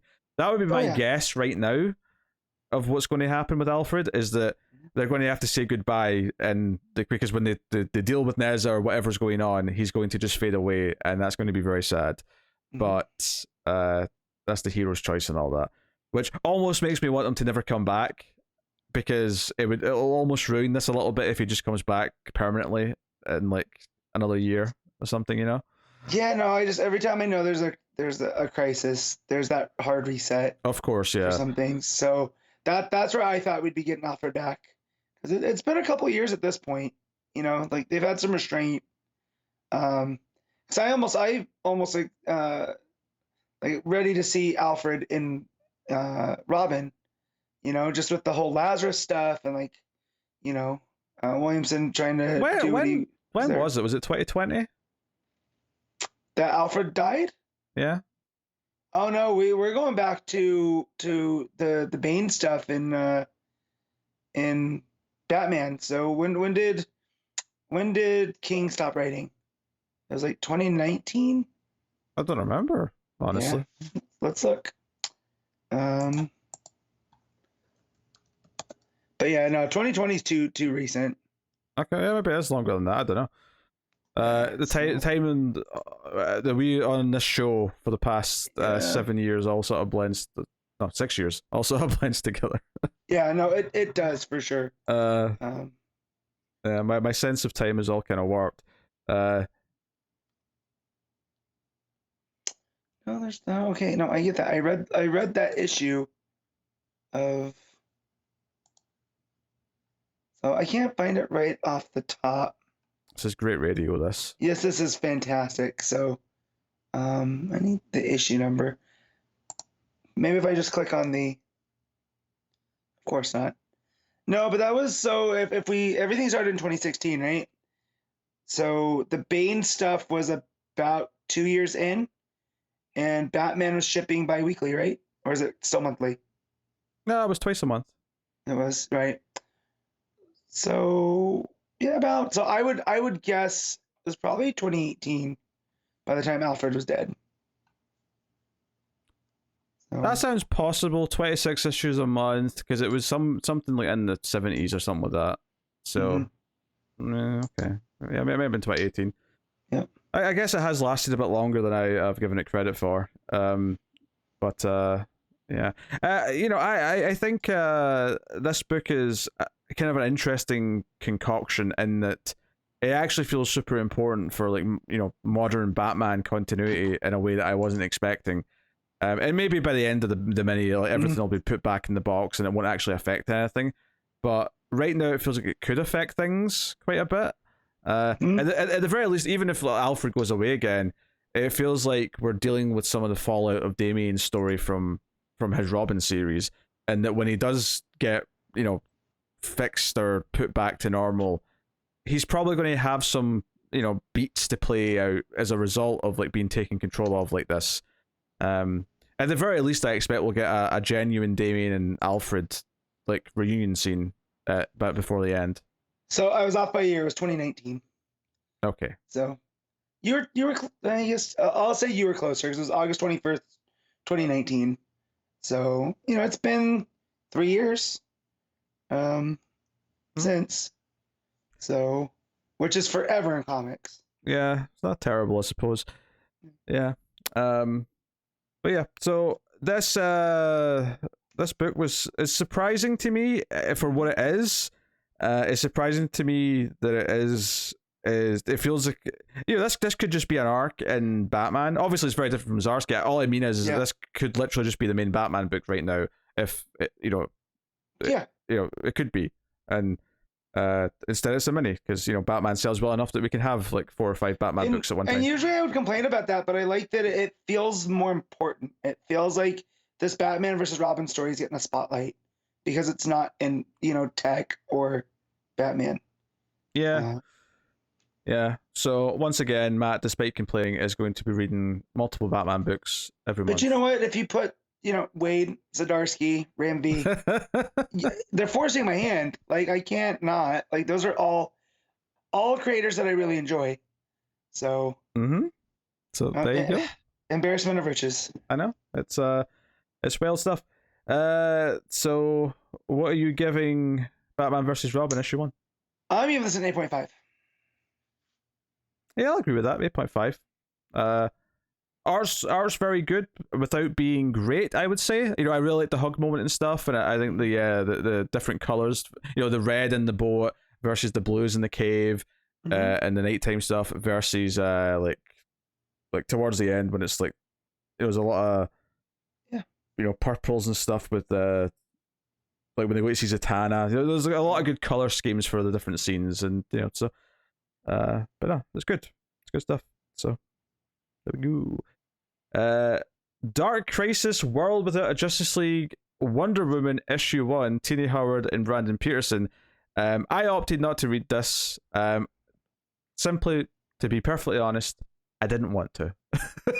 It's as simple as that. But it's hard to justify these just because they heavily lean into the what if kind of factor. What's sad about it is even though the premise fits into what they've set up with Dark Crisis in that they're all in their own little worlds, so they can do little stories. Even though it's set up, it still just kind of feels like, well, yeah, but are the worlds they're in that important? Does it really matter by the time they come back? Probably not. So for me, this was a case of I've not really liked what I've read from Tini Howard, so I'm just not. I don't want to read it. That was basically my feeling.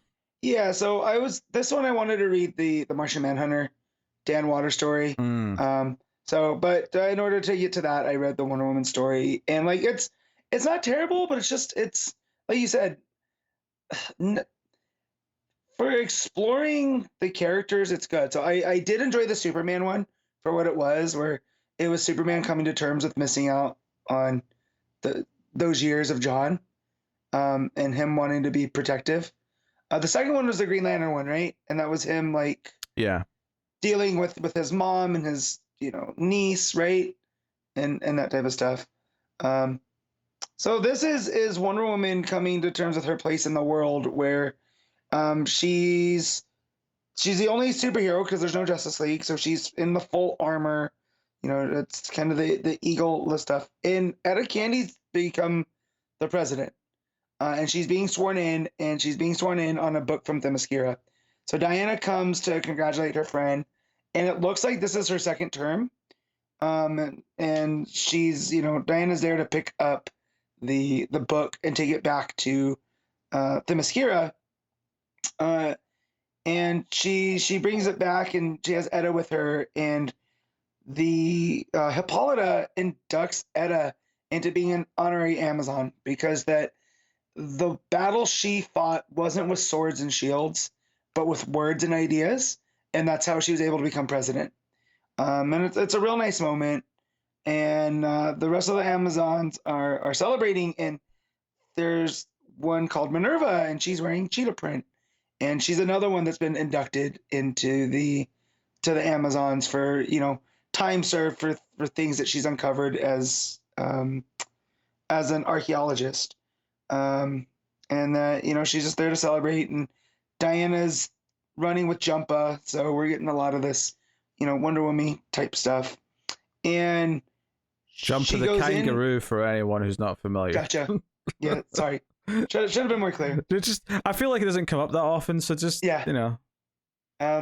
So she's with the kangaroo, and she's looking for Hippolyta, and she sees her into this like big like tower, and she follows her in there, and there's a like an oracle with her, like from the Oracle of Delphi, and there's also scientists from like the outside world, and she looks over, and Diana gets confused because this looks like a missile silo, and it doesn't track with what Diana knows about the Amazons, and she gets upset because she feels that they've brought man's weapons into their world, and that's the ultimate betrayal. So she starts fighting the Amazons. Apollo's like, no, you're not listening. You're being too rash. And as Diana falls down into this missile silo, she starts seeing what she thinks is the truth. And it's like, an atomic bomb detonation, Dr. Psycho laughing, and she falls into like this inky black stuff. And Hippolyta freaks out and yells at the other Amazons, you never let my daughter this close to the Well of Souls. While she's down there, a voice starts talking to her, and it's Dr. Psycho. And Diana's confused, and she wraps the lasso around his hand, and as he tells the truth, that the man's world found the Amazons, and they try to take them over, but the Amazons fought back, and that's why the status quo of the world exists to where Etta can become the president. And they took Dr. Psycho and they put him in the Well of Souls because Gaia, who's the Mother Earth deity, demanded a sacrifice, and that sacrifice would be to chain up Dr. Psycho in the Well of Souls, and that was Diana that had done it, and Gaia had wiped Diana's mind, so she couldn't remember any of it. So then it couldn't be undone. And so it turns out that it's not a missile, it's a ship, because the Themyscira is being destroyed because of now that Dr. Psycho is back unleashed because of Diana, in that Hippolyta tells him that she should have just let Dr. Psycho be in there because that was the sacrifice. But Diana, being ever the hero, is like, no, that's not how we do things. It's not how I was raised. So she ends up staying on the remnants of Themyscira while her sisters leave on the ship with Dr. Psycho to, because that is that's the justice that she wants, is, now they have to learn from each other. And like, it's fine. The art by Leila DeLuca is decent. Diana looks cool, and like the design for the armor, but it felt very, the parts of 84 I didn't really like when she's in the armor, and it kind of looks wonky, because to me, Diana's armor is herself. Like it's the bracelets, and it's her being able to de-escalate. So when you put a character like Wonder Woman in armor and make her more of that kind of warrior that swings the sword first, instead of just having the bracelets or the shield for defense, I don't know. That doesn't seem to me like an ideal version for Diana. But her saving Dr. Psycho and trying to have her sisters, but also being the sole representation of the Amazons in man's world, I feel is the crux of this. And like, it's fine. But it's definitely the least of the three so far, if we're not counting the backups. Because do you remember what the second backup was in the Green Lantern issue? Because one of them was Hot Girl, and I can't remember the other one. I was going to say Hot Girl, but maybe if that was Superman, then yeah.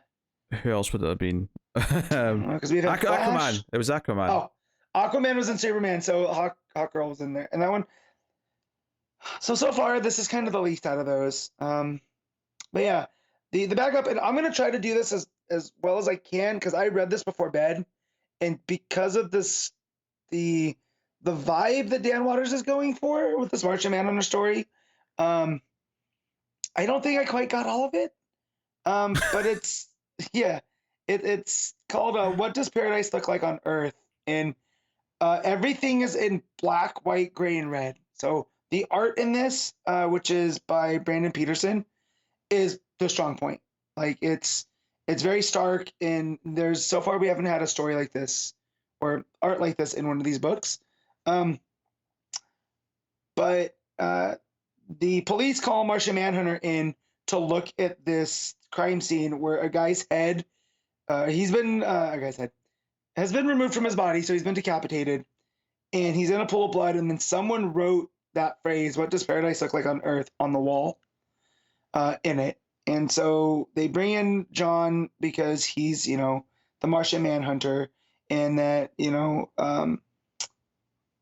they asked him if he's ever seen anything like this before, and he tells the cops, I arrived on Earth a long time ago before the superhuman attacks and environmental concerns. I've seen a lot. This is the first time I've seen something like this. Because nothing will ever be, nothing will ever shock me at what you humans do to each other. And then when it cuts to them, all the people have Cthulhu faces. And I'm just like, what is going on? And yeah, so that's the form Jean's taken to blend in, but all the humans have squid faces. And this is where it starts to come apart, really. Jean says, as ridiculous as the way humanity used to walk around on this planet looking, I mean, seriously, a single centralized brain, no adaptive camouflage. So, for whatever reason, in Martian Manhunter's ideal Earth, everyone's a squid person? I don't know. What it's not telling you, he's been playing Splatoon with his free time. So sure. Now everyone's a squid now. Yeah.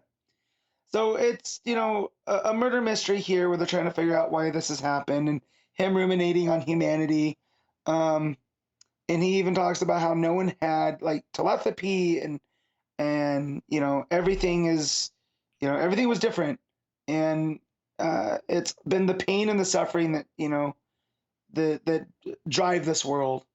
And it goes to his wife, and they're talking about the case, and nothing is sitting well with him. And this is where I got really, really lost because I was reading this late. John ends up coming and finding who did it, but it looks like Jean, the Martian Manhunter that we know. So it's got his form, and it's someone talking to him that says this isn't film, this isn't even real as a film. It doesn't matter. None of this is real. None of it matters one bit. It's all a false paradise. So I don't know if this is our heroes from the Dark Crisis trying to break through to him. But yeah, it's his form that had kicked all of this off. And it's almost like it's Jean trying to piece the mystery together of why he's on this earth and why nothing else. Like even in his subconscious knows that nothing's right.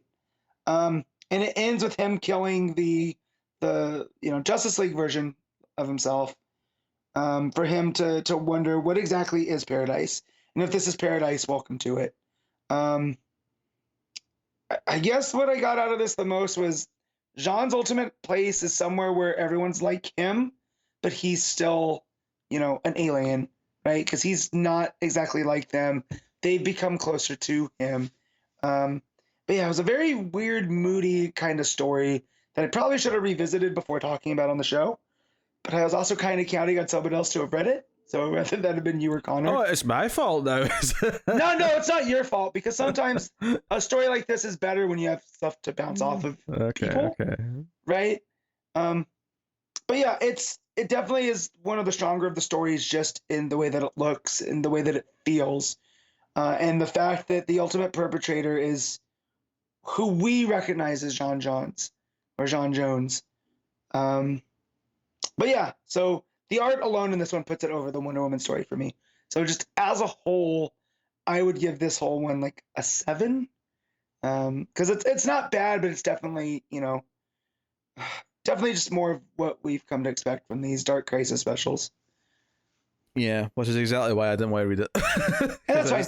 I would definitely say if you can get around to it, that like if they ever collect these and you can get the collection for cheap, this Martian Manhunter story is pretty decent for what it is. So I'm sure there will be a collection. I have no doubt about it. So cool. All right. Everything you drink is so loud. And I'm trying. I didn't know if you wanted me to mute it, so I'm going to mute it real quick. All right, very good. Superman, Son of Kal-El, issue 15.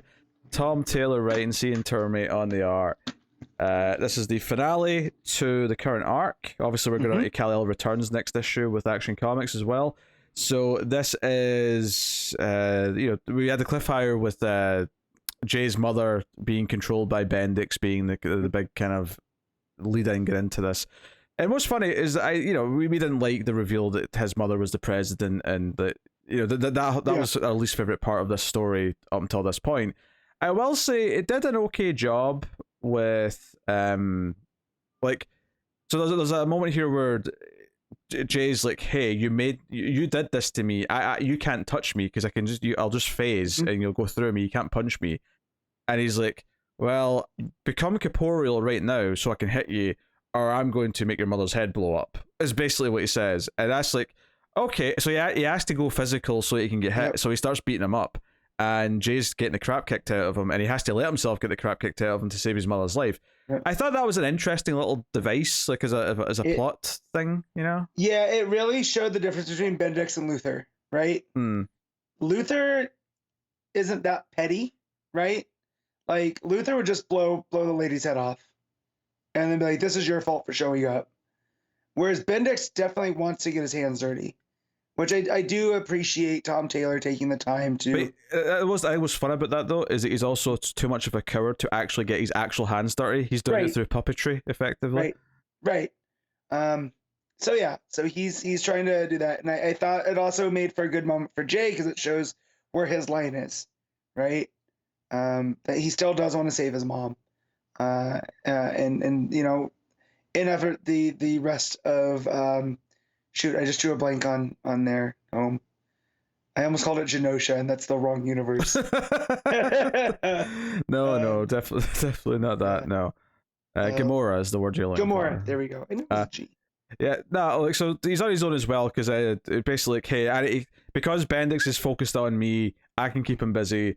So Jay, John, you can go and save everyone else and get all the controls turned off and free all of the superpowered beings that are being controlled to fight everyone.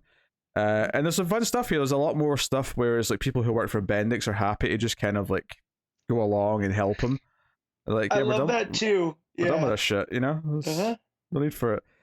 So we get this great little montage where like it's the revolutionaries are fighting these various people, and they all just sort of stop and kind of go, "Where am I? What am I doing?" And it ends with Dreamer hugging one of them, which is actually kind of a sweet little moment. Yeah.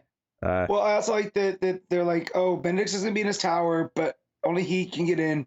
You're gonna need like your own teleporter and everything is DNA locked." And John's just like, "I got this." So he goes to get Wink. And then they go in and he severs all of the ties, and that's when the people stop and look. And I thought it was all handled really, really well. It was a good finale where everything kind of was sort of bouncing around and it all felt like it was climaxing together. You have immediately Luthor calls Bendix and says, "Okay, you're done. No, this whole thing's in the toilet. You've ruined everything." And it does a good job of saying, no, Luthor's much better at this than Bendix is. Bendix is overreaching too much. Yeah. So that's all really nice stuff. And you also get the nice little payoff as well, especially in a week where Damien's being controlled and being evil in another book. It was really nice to have good Damien in this book where he's the one who sneaks into where Bendix is and severs the connection so that he's no longer controlling Thingy's mother.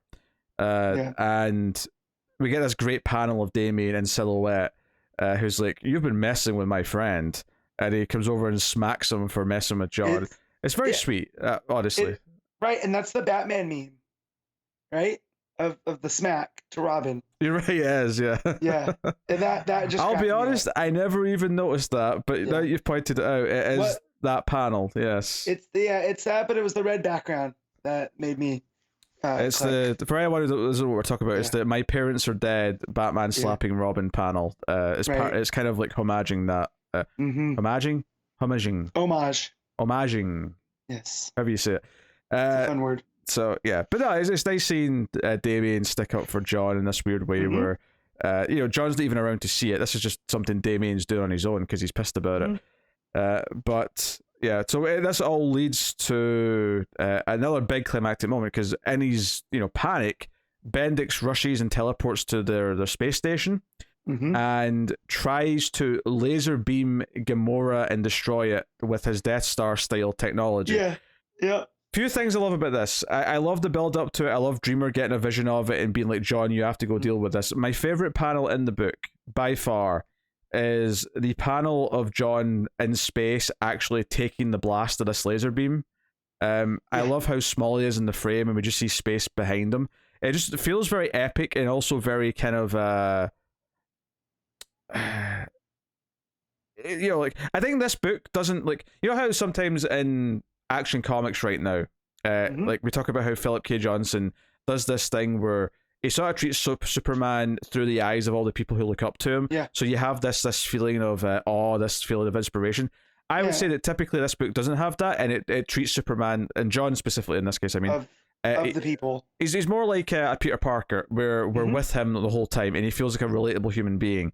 I think this moment sort of just for a second said, no, we're putting him in that position where he feels larger than life and awe-inspiring when he takes mythic. this laser hit. Yeah, mythic. Yeah, that's a good word.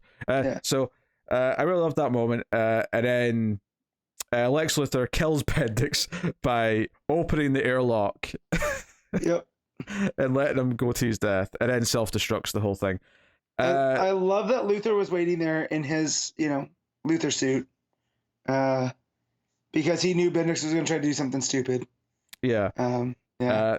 A couple of interesting little beats here is that whilst John's absorbing all this hit, something weird happens to his body where his hands turn sort of like a bluey purple color, and his eyes sort of turn that color as well. So maybe we're manifesting some kind of like either defect or new power or something that we'll explore over time. Yeah, because he doesn't say it's something bad. It's almost like how I read it was almost like a self-preservation thing. Like his body just went into a different mode. But it's something we're definitely going to explore in the future. Lex self-destructs the space station. Interesting little beat for him is that he's like, oh, a super teen, you're willing to sacrifice yourself to save others. I'll take advantage of that in the future. And I'm like, you say that, Lex, like that's not what you always do with Superman. Yeah. It's different. Maybe he thought John was different, right? Maybe he wasn't as much like his dad as he thought. But yeah, no Lex. But he is though. That's the point. No, I know, but Lex, you know how Lex is. Lex thinks he's always right even when he's wrong. So yeah. So then everyone's sort of calming down in the aftermath. And it ends with John kissing Jay in public in front of people filming. So their relationship, as well as both of their identities. I mean, obviously John was already public with his identity, but now both of them are going to be. It's. And the truth is out of the shadows. I like that too. Is that Jay? It seems like Jay can run the truth now without having to wear a mask. Which is pretty cool. Yeah. So maybe there'll be some ramifications of this, and people, like knowing who he is, and I think given what this arc has been about, and like whether or not can we trust Batman putting that seed of doubt in John's mind and stuff like that. The idea of being willing to sort of share this relationship with the public does feel like the kind of a fitting ending to it. So I actually thought this final issue, after maybe a couple of weaker issues in the run, I think this final issue was actually a pretty solid conclusion to this arc. Yeah. But I am excited to maybe move on from Gamora and away from like Jay's mother and stuff like that. And and we definitely are, at least for one arc, because we're doing Return of Kal-El. Yeah. So. And from Solicits, there's a new villain that's being introduced, like a brand new. So that makes sense, I think. Yeah. So that'll be cool to see. But no, it didn't feel rushed. Like I was worried this ending was gonna feel rushed, but the way that it bounced around from the characters, it was really well handled. I think what was smart in the writing to me is that everything that happens in every scene directly sort of affected what happened to others in the next scene. So there was a very natural flow to it where, the puppetry like system for controlling the metahumans is like taken away. Very next scene, that affects all the fighting going on outside. Right. And then so on and so on. Like there was always kind of like a knock-on effect to the next scene. So it never felt like it was just jumping for jumping sake. And right.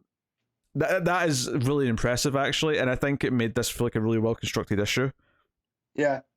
I've heard when people write TV, instead of saying, and this happens, you do, this happens, therefore this happens. And that felt very much like this issue. That basically goes for all writing, to be honest, in some capacity. Yeah, but like when you're writing weekly TV, it's really easy to fall into like the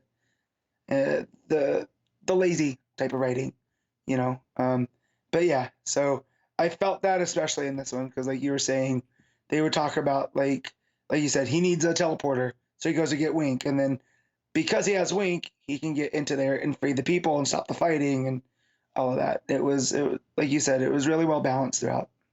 Yeah. So and the art's solid enough. You're seeing Tormey's has been fine on this book. I don't love the art. It's not like amazing, but it's very solid. Like I say, that one really special standout panel of John taking the blast. Otherwise, I would say it's a slightly quirkier house style at DC. Yeah, I would say I feel this is Tormey's strongest issue, and I don't know if that's the inks and the colors. I don't know if they were different. Does Tormey always ink their art? I have no idea. Because I just checked the credits page, and they're listed as an inker here. So, yeah, but I feel the art feels a little bit more hefty in this one than it has before. But I like it a lot. I think I like his Luthor in the suit is super bulky, which I like. And so his style really blends in for that. But yeah, I'm trying to think of some of the other moments that stood out. Besides, I mean, Damien there in the shadows, after Ben that was disconnected. That's really well handled because it's very much a Batman panel in a Superman book. So, I like Tormey's art. Yeah. I mean, I like it well enough. I just don't think it's stand out. It would probably be a very low quality art week if I gave Tormey my art of the week. I'll put it that way. Okay, that makes sense. Gotcha. So, yeah, but no, it was a good final issue to the arc. And the arc's had its ups and downs, I would say, especially for we tend to praise Taylor a lot on this show. Yeah. I think this has definitely been overall one of Taylor's weaker things that we've read, but that's just because he typically is a bit more impeccable than this. Yeah, everything's a lot, stronger, right? Like there's a high level of clearance. So whereas this felt a bit more like, there's a weak issue here or there, there's some IDs in the story that are maybe aren't as good as the rest of it, and so on. Yeah. So, what are you giving Batman? Superman, Son of Kal-El? How dare you, sir? On Batman Day, nonetheless. I'm gonna give this a 7.5. Actually, I'd go at 8 for this one, to be honest. I'm surprised you went that low. I think this is one of the better issues of this arc. So I'm happy to give it the 8. So there you go. All right, Wonder Woman 791, Becky, Cloonan, and Michael Conrad writing with Marguerite Sauvage on the art. So slight confession to make here. Slight. Look at that's staring daggers at me right now. I started reading this, and no. At a certain point, I was like, I don't think I want to read the rest of this issue. I really don't like this. And then I sort of skimmed and read the odd page of the rest of it. I was not feeling this issue, needless to say. Either was I. Yeah. I was here for Cheetah, okay?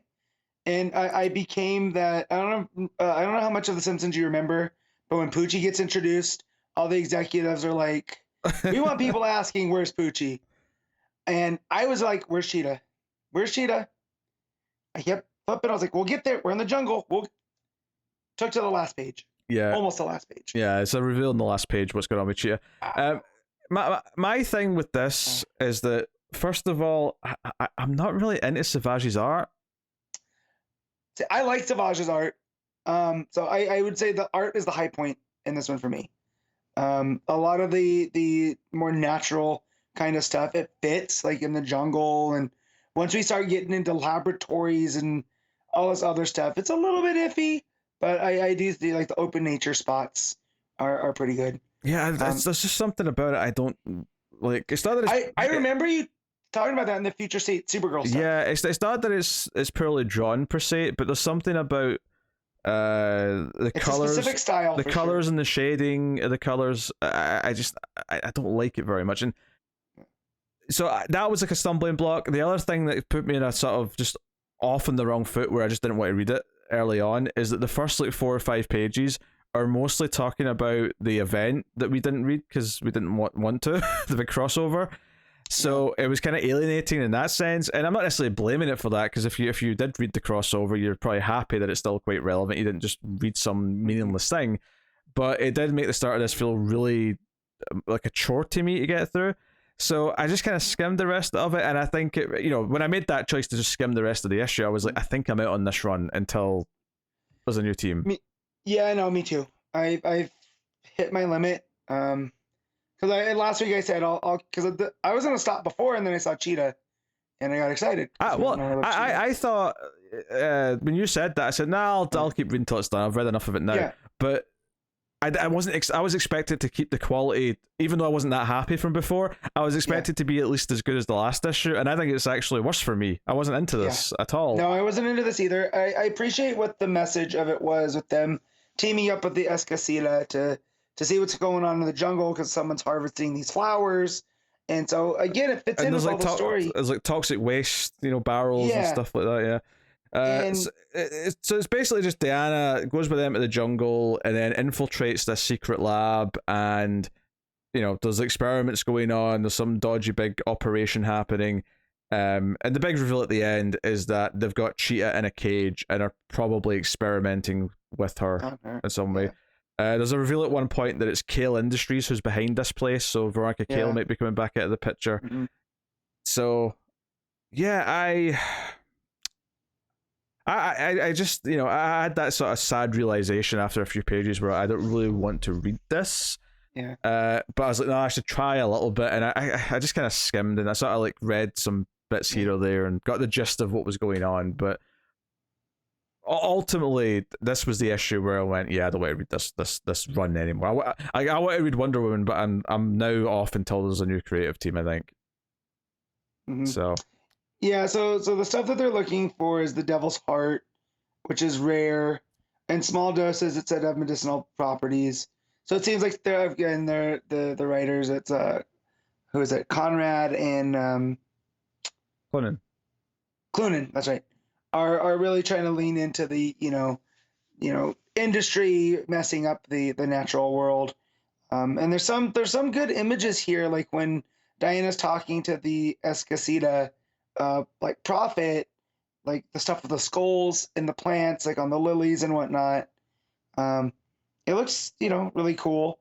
I just wish, again, the story added up to it. And you got, Diana dressed in like Indiana Jones-esque clothes, and I get excited. And then she gets out of the jungle and immediately into one of these labs where there's just like, effectively red shirt guys, just kind of standing around. And the art, Sauvage's art really doesn't do much with people just kind of standing. So I started to tune out a little bit there.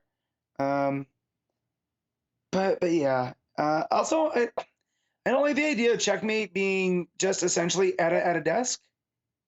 Like, I don't know. Checkmate's one of those properties that I like. It's, kind of the bigger the better. And here they're just kind of, it's Etta playing backup for Diana, which I think is just a weird choice. I think it's just nothing is really different. It's just like when she was with the military or she was with the government, it was just a case of calling Etta for help, and now it's still just the same. She's just technically at a different desk. Right, but Checkmate's been so to me, like I'm talking about the Greg Rucka level, Checkmate. To me, it's like this big grand organization with like Waller, and now it's essentially just at a desk because the whole HQ, you know, um, yeah, it's weird to me. And then just seeing Cheetah just in a cage on the last page, you know, kind of wanted more of there. So, you know, just left disappointed. Yeah. So I think we're out on this book, sadly, for now. Obviously, it's a long. It's never going to stop. So once a new team's on it, we'll check it out again. So what are you rating Wonder Woman 791? I'm gonna give this a 6.5. I'll abstain purely because I didn't read it properly.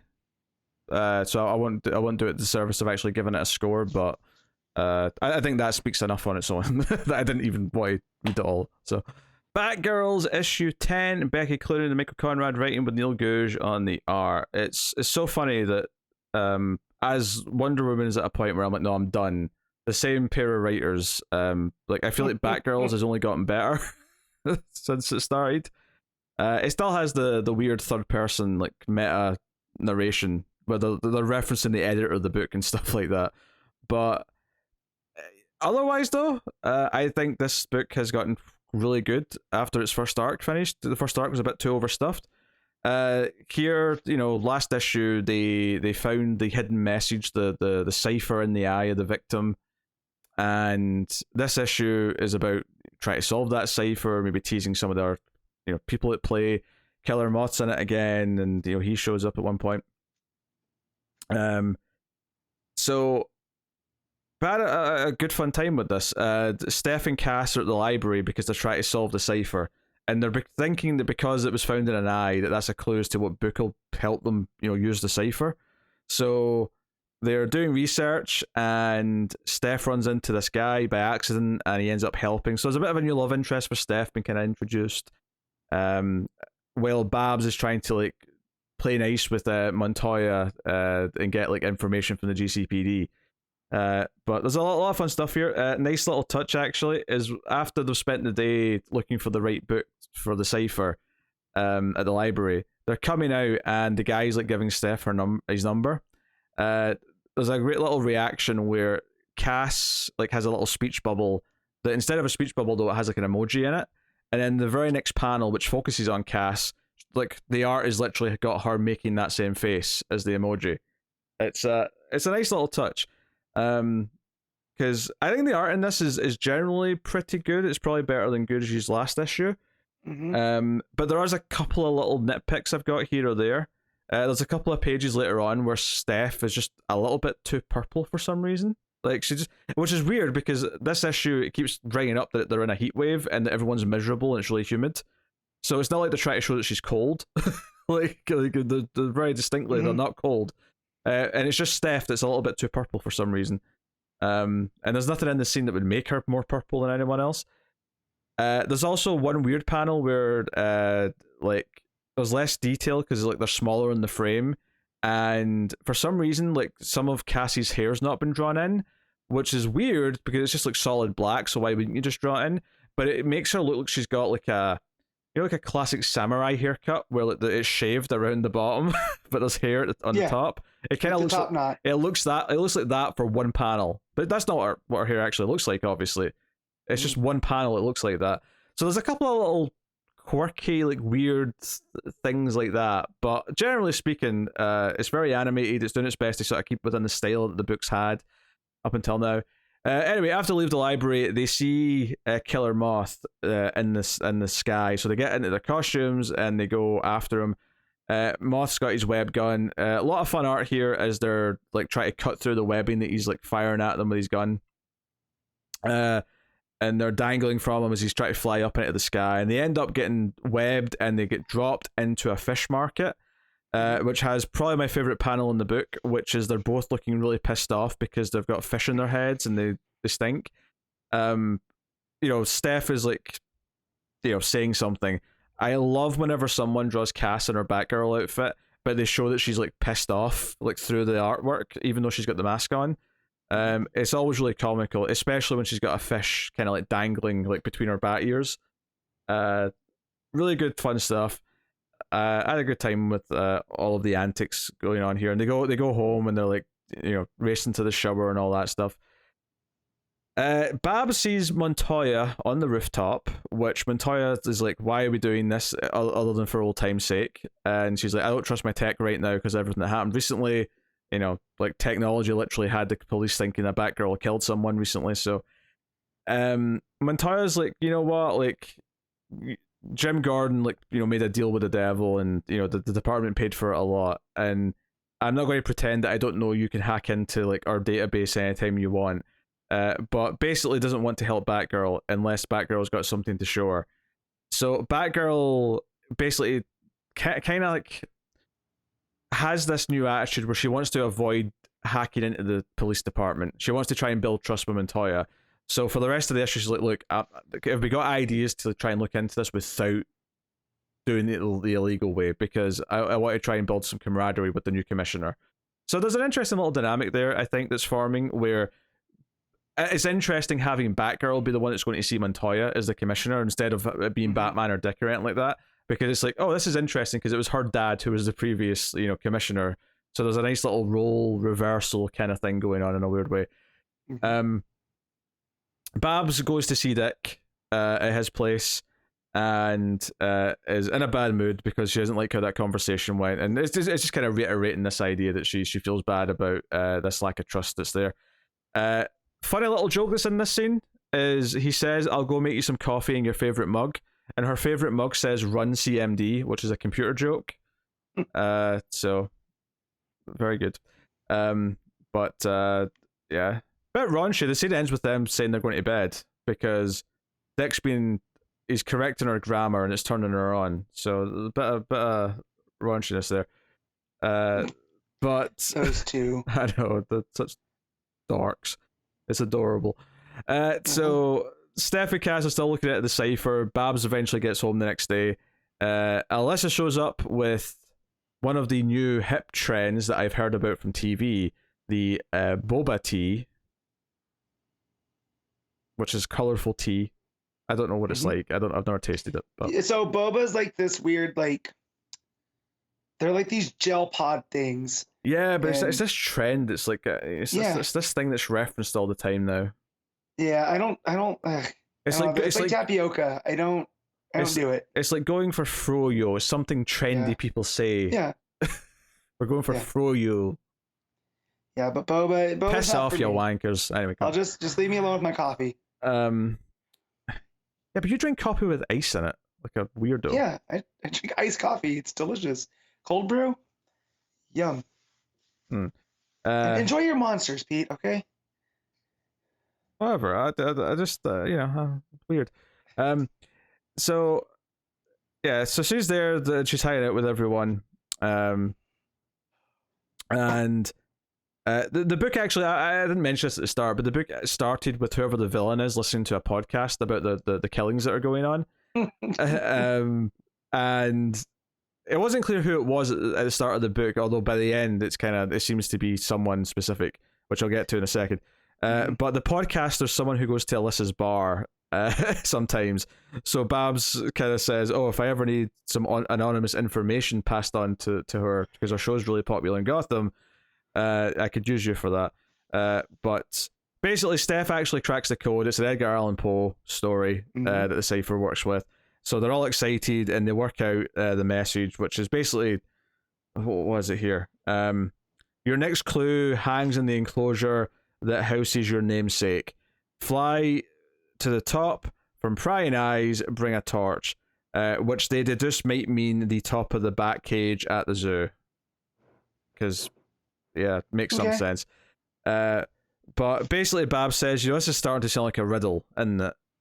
So the implication at the end here is that the Riddler is at least the one leaving the clue.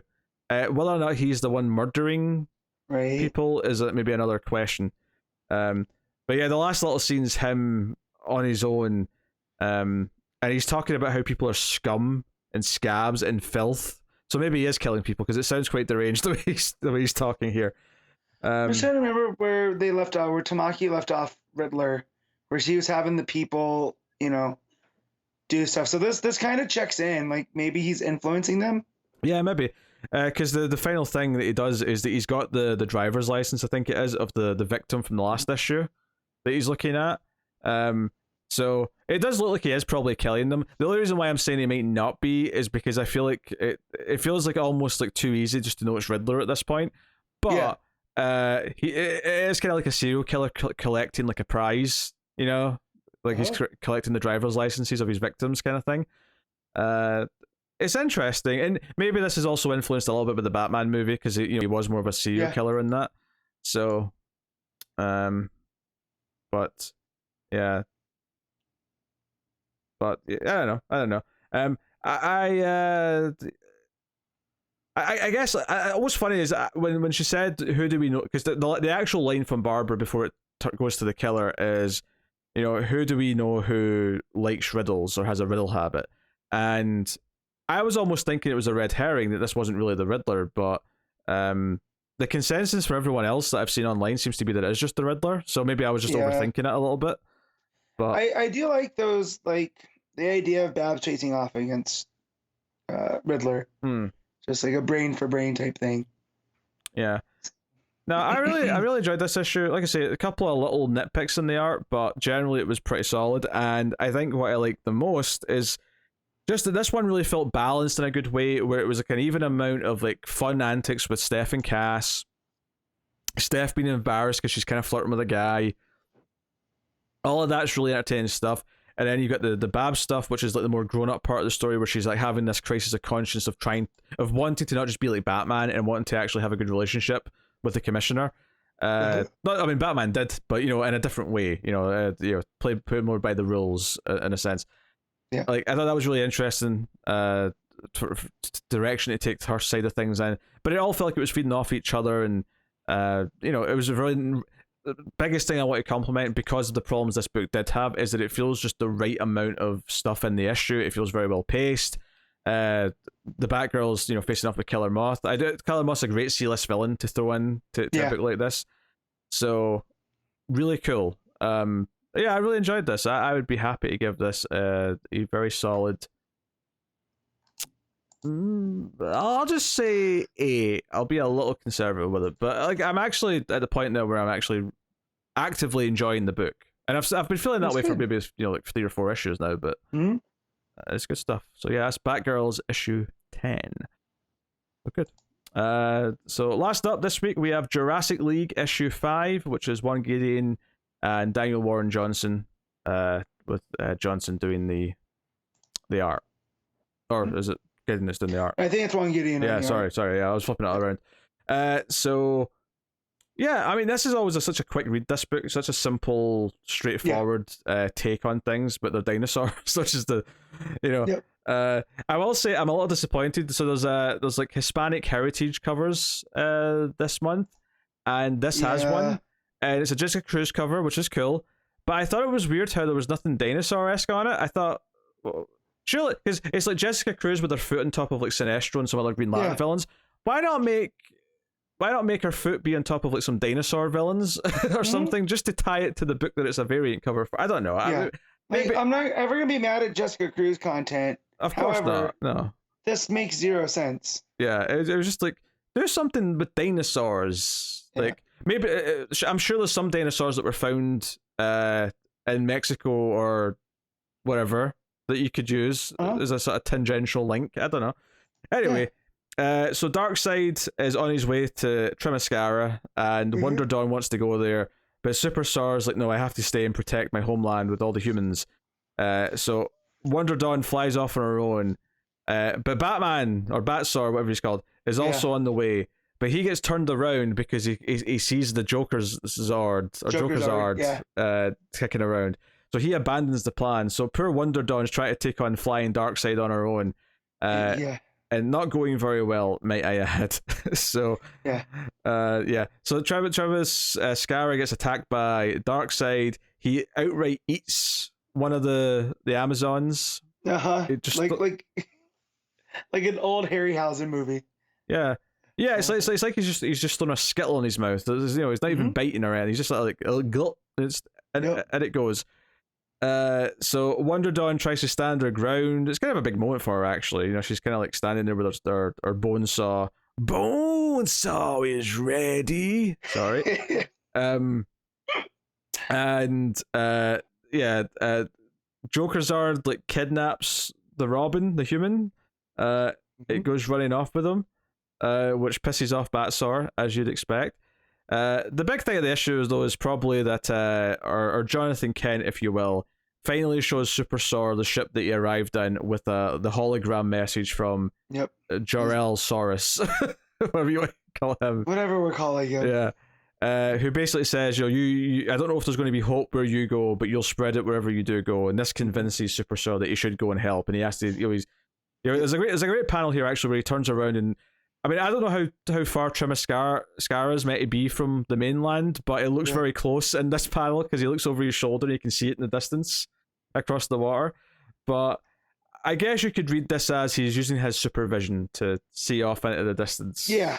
And that's why it looks so close. Sense. Yeah. So he flies off to help, and Jonathan Kent's like, that a boy, go get him, Tiger, kind of thing. But unlucky for him, the big cliffhanger here is that Jokerzard's leading an army of dinosaurs on the humans. So even though it seemed like there was nothing to protect them from, it turns out they're actually under attack from a lot of evil things at the end. So that's a bit of a shame. But you do get a big money-making moment because Batman's on his own coming to like save the humans, which may actually be kind of a fun play on things where Batman gets to save all the human characters and because he's developed with his Robin, right? The Robin's starting to speak dinosaur a little bit. So he's like, oh, maybe there are, they do, they can help me, or there's like this understanding between them. And I have to assume that Batman or Batsaur saving all the humans is what's going to kind of form this world's finest relationship, because Superman's probably going to be quite happy about that and sort of respect them because of it. And I like when Super Saur shows up, makes the classic Superman entrance, and saves Wonder Dawn. Well, before that though, Wonder Dawn's fighting Darkseid and puts on the armor, which is obviously because it's a Triceratops, it's like this Triceratops armor. So it's a fun little thing, maybe reminiscent of her gold armor, in terms of modern, or the actual mainline comics. Fighting Darkseid is a reason that she should be wearing armor, right? Sure. Yeah. That makes sense. Yeah. That checks out.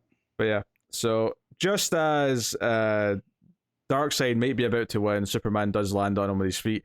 And then, she thanks him for coming, and the big reveal here is that along the way he's collected the rest of the Justice League. Not Batman, obviously, but the rest of them that have been introduced in previous issues. So we get 5 of them together.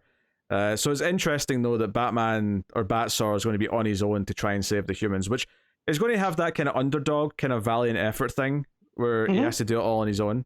So you get him swooping down, and it's a very classic Batman-style panel where he's got his wings out, and he just happens to have dinosaur feet.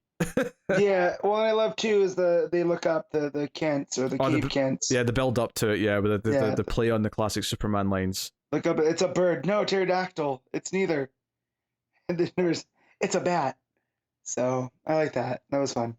Yeah. So yeah, because part of me was thinking, oh, is Superman like returned? Like, have they already won? And they're on their way back? It doesn't make much sense. But then it's like, oh, it's Batman who's like coming to save them. So no, it's interesting. So I think I like this idea that it's taking the Justice League of superpowered dinosaurs to take on Darkseid, but like all the regular dinosaurs, Batman's going to be a badass and take on his own. It's it's a very Batman-y style of enemy to fight. Yeah. So it's fun stuff. Yeah. It's always a quick read. Yeah. It's always a super quick read. For sure. I don't have I don't have like a lot of great insights into it, other than it's just a lot of fun, and seeing them play with the various tropes is exciting to see. But it's just a fun time. Yeah, I had nothing else to add. I did like the progression with Batsaur's Robin, him speaking certain dinosaur words. And that, that shows Batsaur that, he can be worked with. He's not just this little guy. So, a lot of fun. Yeah. What are you giving it? I'm gonna give this an 8. Yeah, I'll agree with the 8. It's just a solid, good time. And that's cool. So that'll take us out of the part of the show where we pick our favorite stuff of the week, favorite panel / moment, favorite cover, favorite art, and the top 5 books. Or if it's less than 5, just ranking the ones we have. Which ones? Yeah. So panel / moment, Matt. What you got? All right. So I have 2, but I think you might pick one of them. So I'm gonna go with from Batman versus Robin, and it's gonna be when Zatanna shows herself. Well, not shows herself, but when they go to Zatanna, and she's all creeped out with the noose, and it was a startling image. Let me know that this series is playing for keeps right now. I mean, it's hard not to pick "He's My Family Too," damn it, and the hug. You know, it's very hard not to pick that. So I'll just that was gonna be the one, but when you talked about it so much earlier, I was like, this is probably Pete's moment.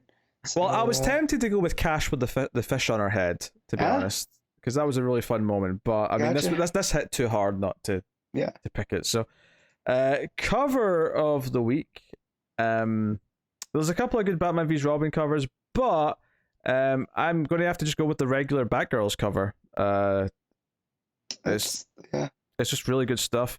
It's still Corona doing the covers, so it's got his style. You've got the 3 Batgirls on rooftops, so sort of all crouched and stuff in costume, and they all look great.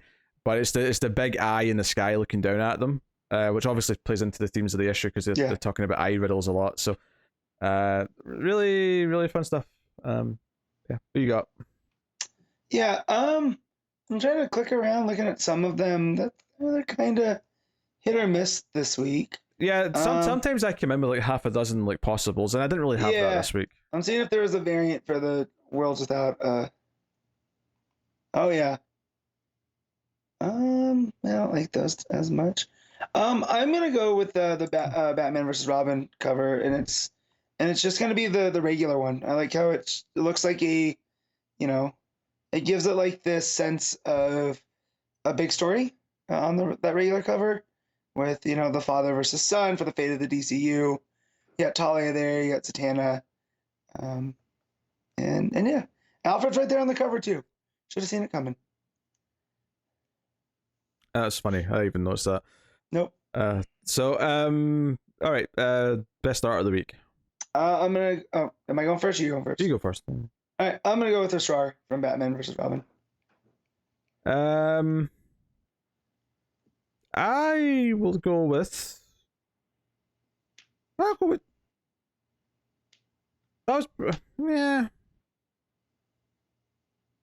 I'm tempted to even give it to Jurassic League, but I think I'm just going to agree and go with Asrar for Batman vs Robin. Yeah. I think it is a standout this week. If I enjoyed the story more, Sauvage from Wonder Woman, right? But yeah. No, not for me. Definitely not for me. Yeah. Yeah. All right, rank your top 5, Matt. All right, so number 1 is Batman and Robin, or Batman versus Robin. Number 2 is Jurassic League. 3 is Superman, Son of Kal-El. 4 is the Dark Crisis Wonder Woman, and 5 is Wonder Woman. Yeah, number 1 for me is Batman versus Robin. Number 2 is Batgirls. Number 3 is Superman, Son of Kal-El. And number 4 is Jurassic League. Number 5, technically, if you want to count it as Wonder Woman, but I mean, if you don't want to count it, then it would be there by default. I guess is what I'm saying. So, right. But no. No, Batman vs Robin was great this week though. And enjoyed Superman, Son of Kal-El, and Batgirls quite a bit. So, not a bad week. It's a little bit later. I know there's new books starting soon, so that'll refill the ranks a little bit. But there you go. So, I will tell you now what is coming next week from DC Comics and what we can look forward to. So we have Nightwing 96, we have The Flash 786, Batman Superman World's Finest issue 7, Batman the Night issue 9, Catwoman 47, Dark Crisis Young Justice issue 4, Batman One Bad Day Two-Face issue 1, Deceased War of the Undead Gods issue 2, DC vs Vampires All Out War issue 3, Black Adam issue 4, Harley Quinn 30th Anniversary Special issue 1, Titans United Blood Pact issue 1, Fables 155 and Looney Tunes 268. So it is a bit of a healthier week next week. Yeah. That Two-Face book, I'm not going to hesitate on starting. So if it's like the Riddler one, it's going to take a couple. Yeah, I'm not worried. But no, there's a lot of big things to look forward to. Another Mark Waid book. Nightwing obviously is a big deal. Yep. We have more Deceased. We've got the next One Bad Day. The night's getting close to a close. Yeah. So a lot of exciting stuff next week to look at. So I am pretty pumped. But yeah, so there you go. That's what's coming next week. If you enjoyed the show, you can of course help support everything. Like, subscribe, ding the bell, share us out. We're on Twitter at DC Comics Podcast. But the most direct way you can support us over at patreon.com/MailFuzzTV, and you can support us for as little as $1 per month. At the $5 tier, you get access to the show a day early. You get whenever it's ready on the Saturday night before it goes out on the Sunday, if that is of interest to you. And of course, I'll take this time to thank our Patreon producers for the month. So thank you to Tyler Hess, Cindy Palacios, David Sharp, Bordenau, Christopher Moy, David Brown, Al Tradesman, and Alison M. Fordyce. They are producers, but thank you to all of our patrons and everyone who helps keep the content coming. So yeah. But I think that's all my plugging. Other than just go check out MailFuzz Movies and MailFuzz TV for all the movie and TV reviews and podcasts and things like that. Worth checking out. Last episode of the sci-fi podcast, The Ace, was Mimic, the Del Toro movie from the 90s. We just started the 90s season, so we're doing a bunch of 90s movies for the next little while. And coming up on Screams After Midnight, the horror podcast next week, we've got Orphan First Kill, so the new Orphan movie. Yeah. Which stars the same actress who's now in her 20s, but it's a prequel, so she's actually playing a younger version of herself. It's a little weird, because you're keeping that in mind, but they make it work. So. Yes. There's some Lord of the Rings style trickery to make her shorter than everyone else, which is, wild stuff, but fair enough. And I didn't realize Julia Stiles was in it until we saw a trailer, and I was very pleased. I don't see enough of her in things. So I'm curious. Once you see it, I'm curious to see. Oh, I've seen it already. We recorded the episode already. Oh, you did? Okay. Yeah. Well, after we sign off, we'll talk. There's some interesting swerves in the movie. Yes. I'll say that much. But there you go. That is Comics From The Multiverse, episode 323. Hopefully you had a fun time with us rambling on about solicits and this week's books.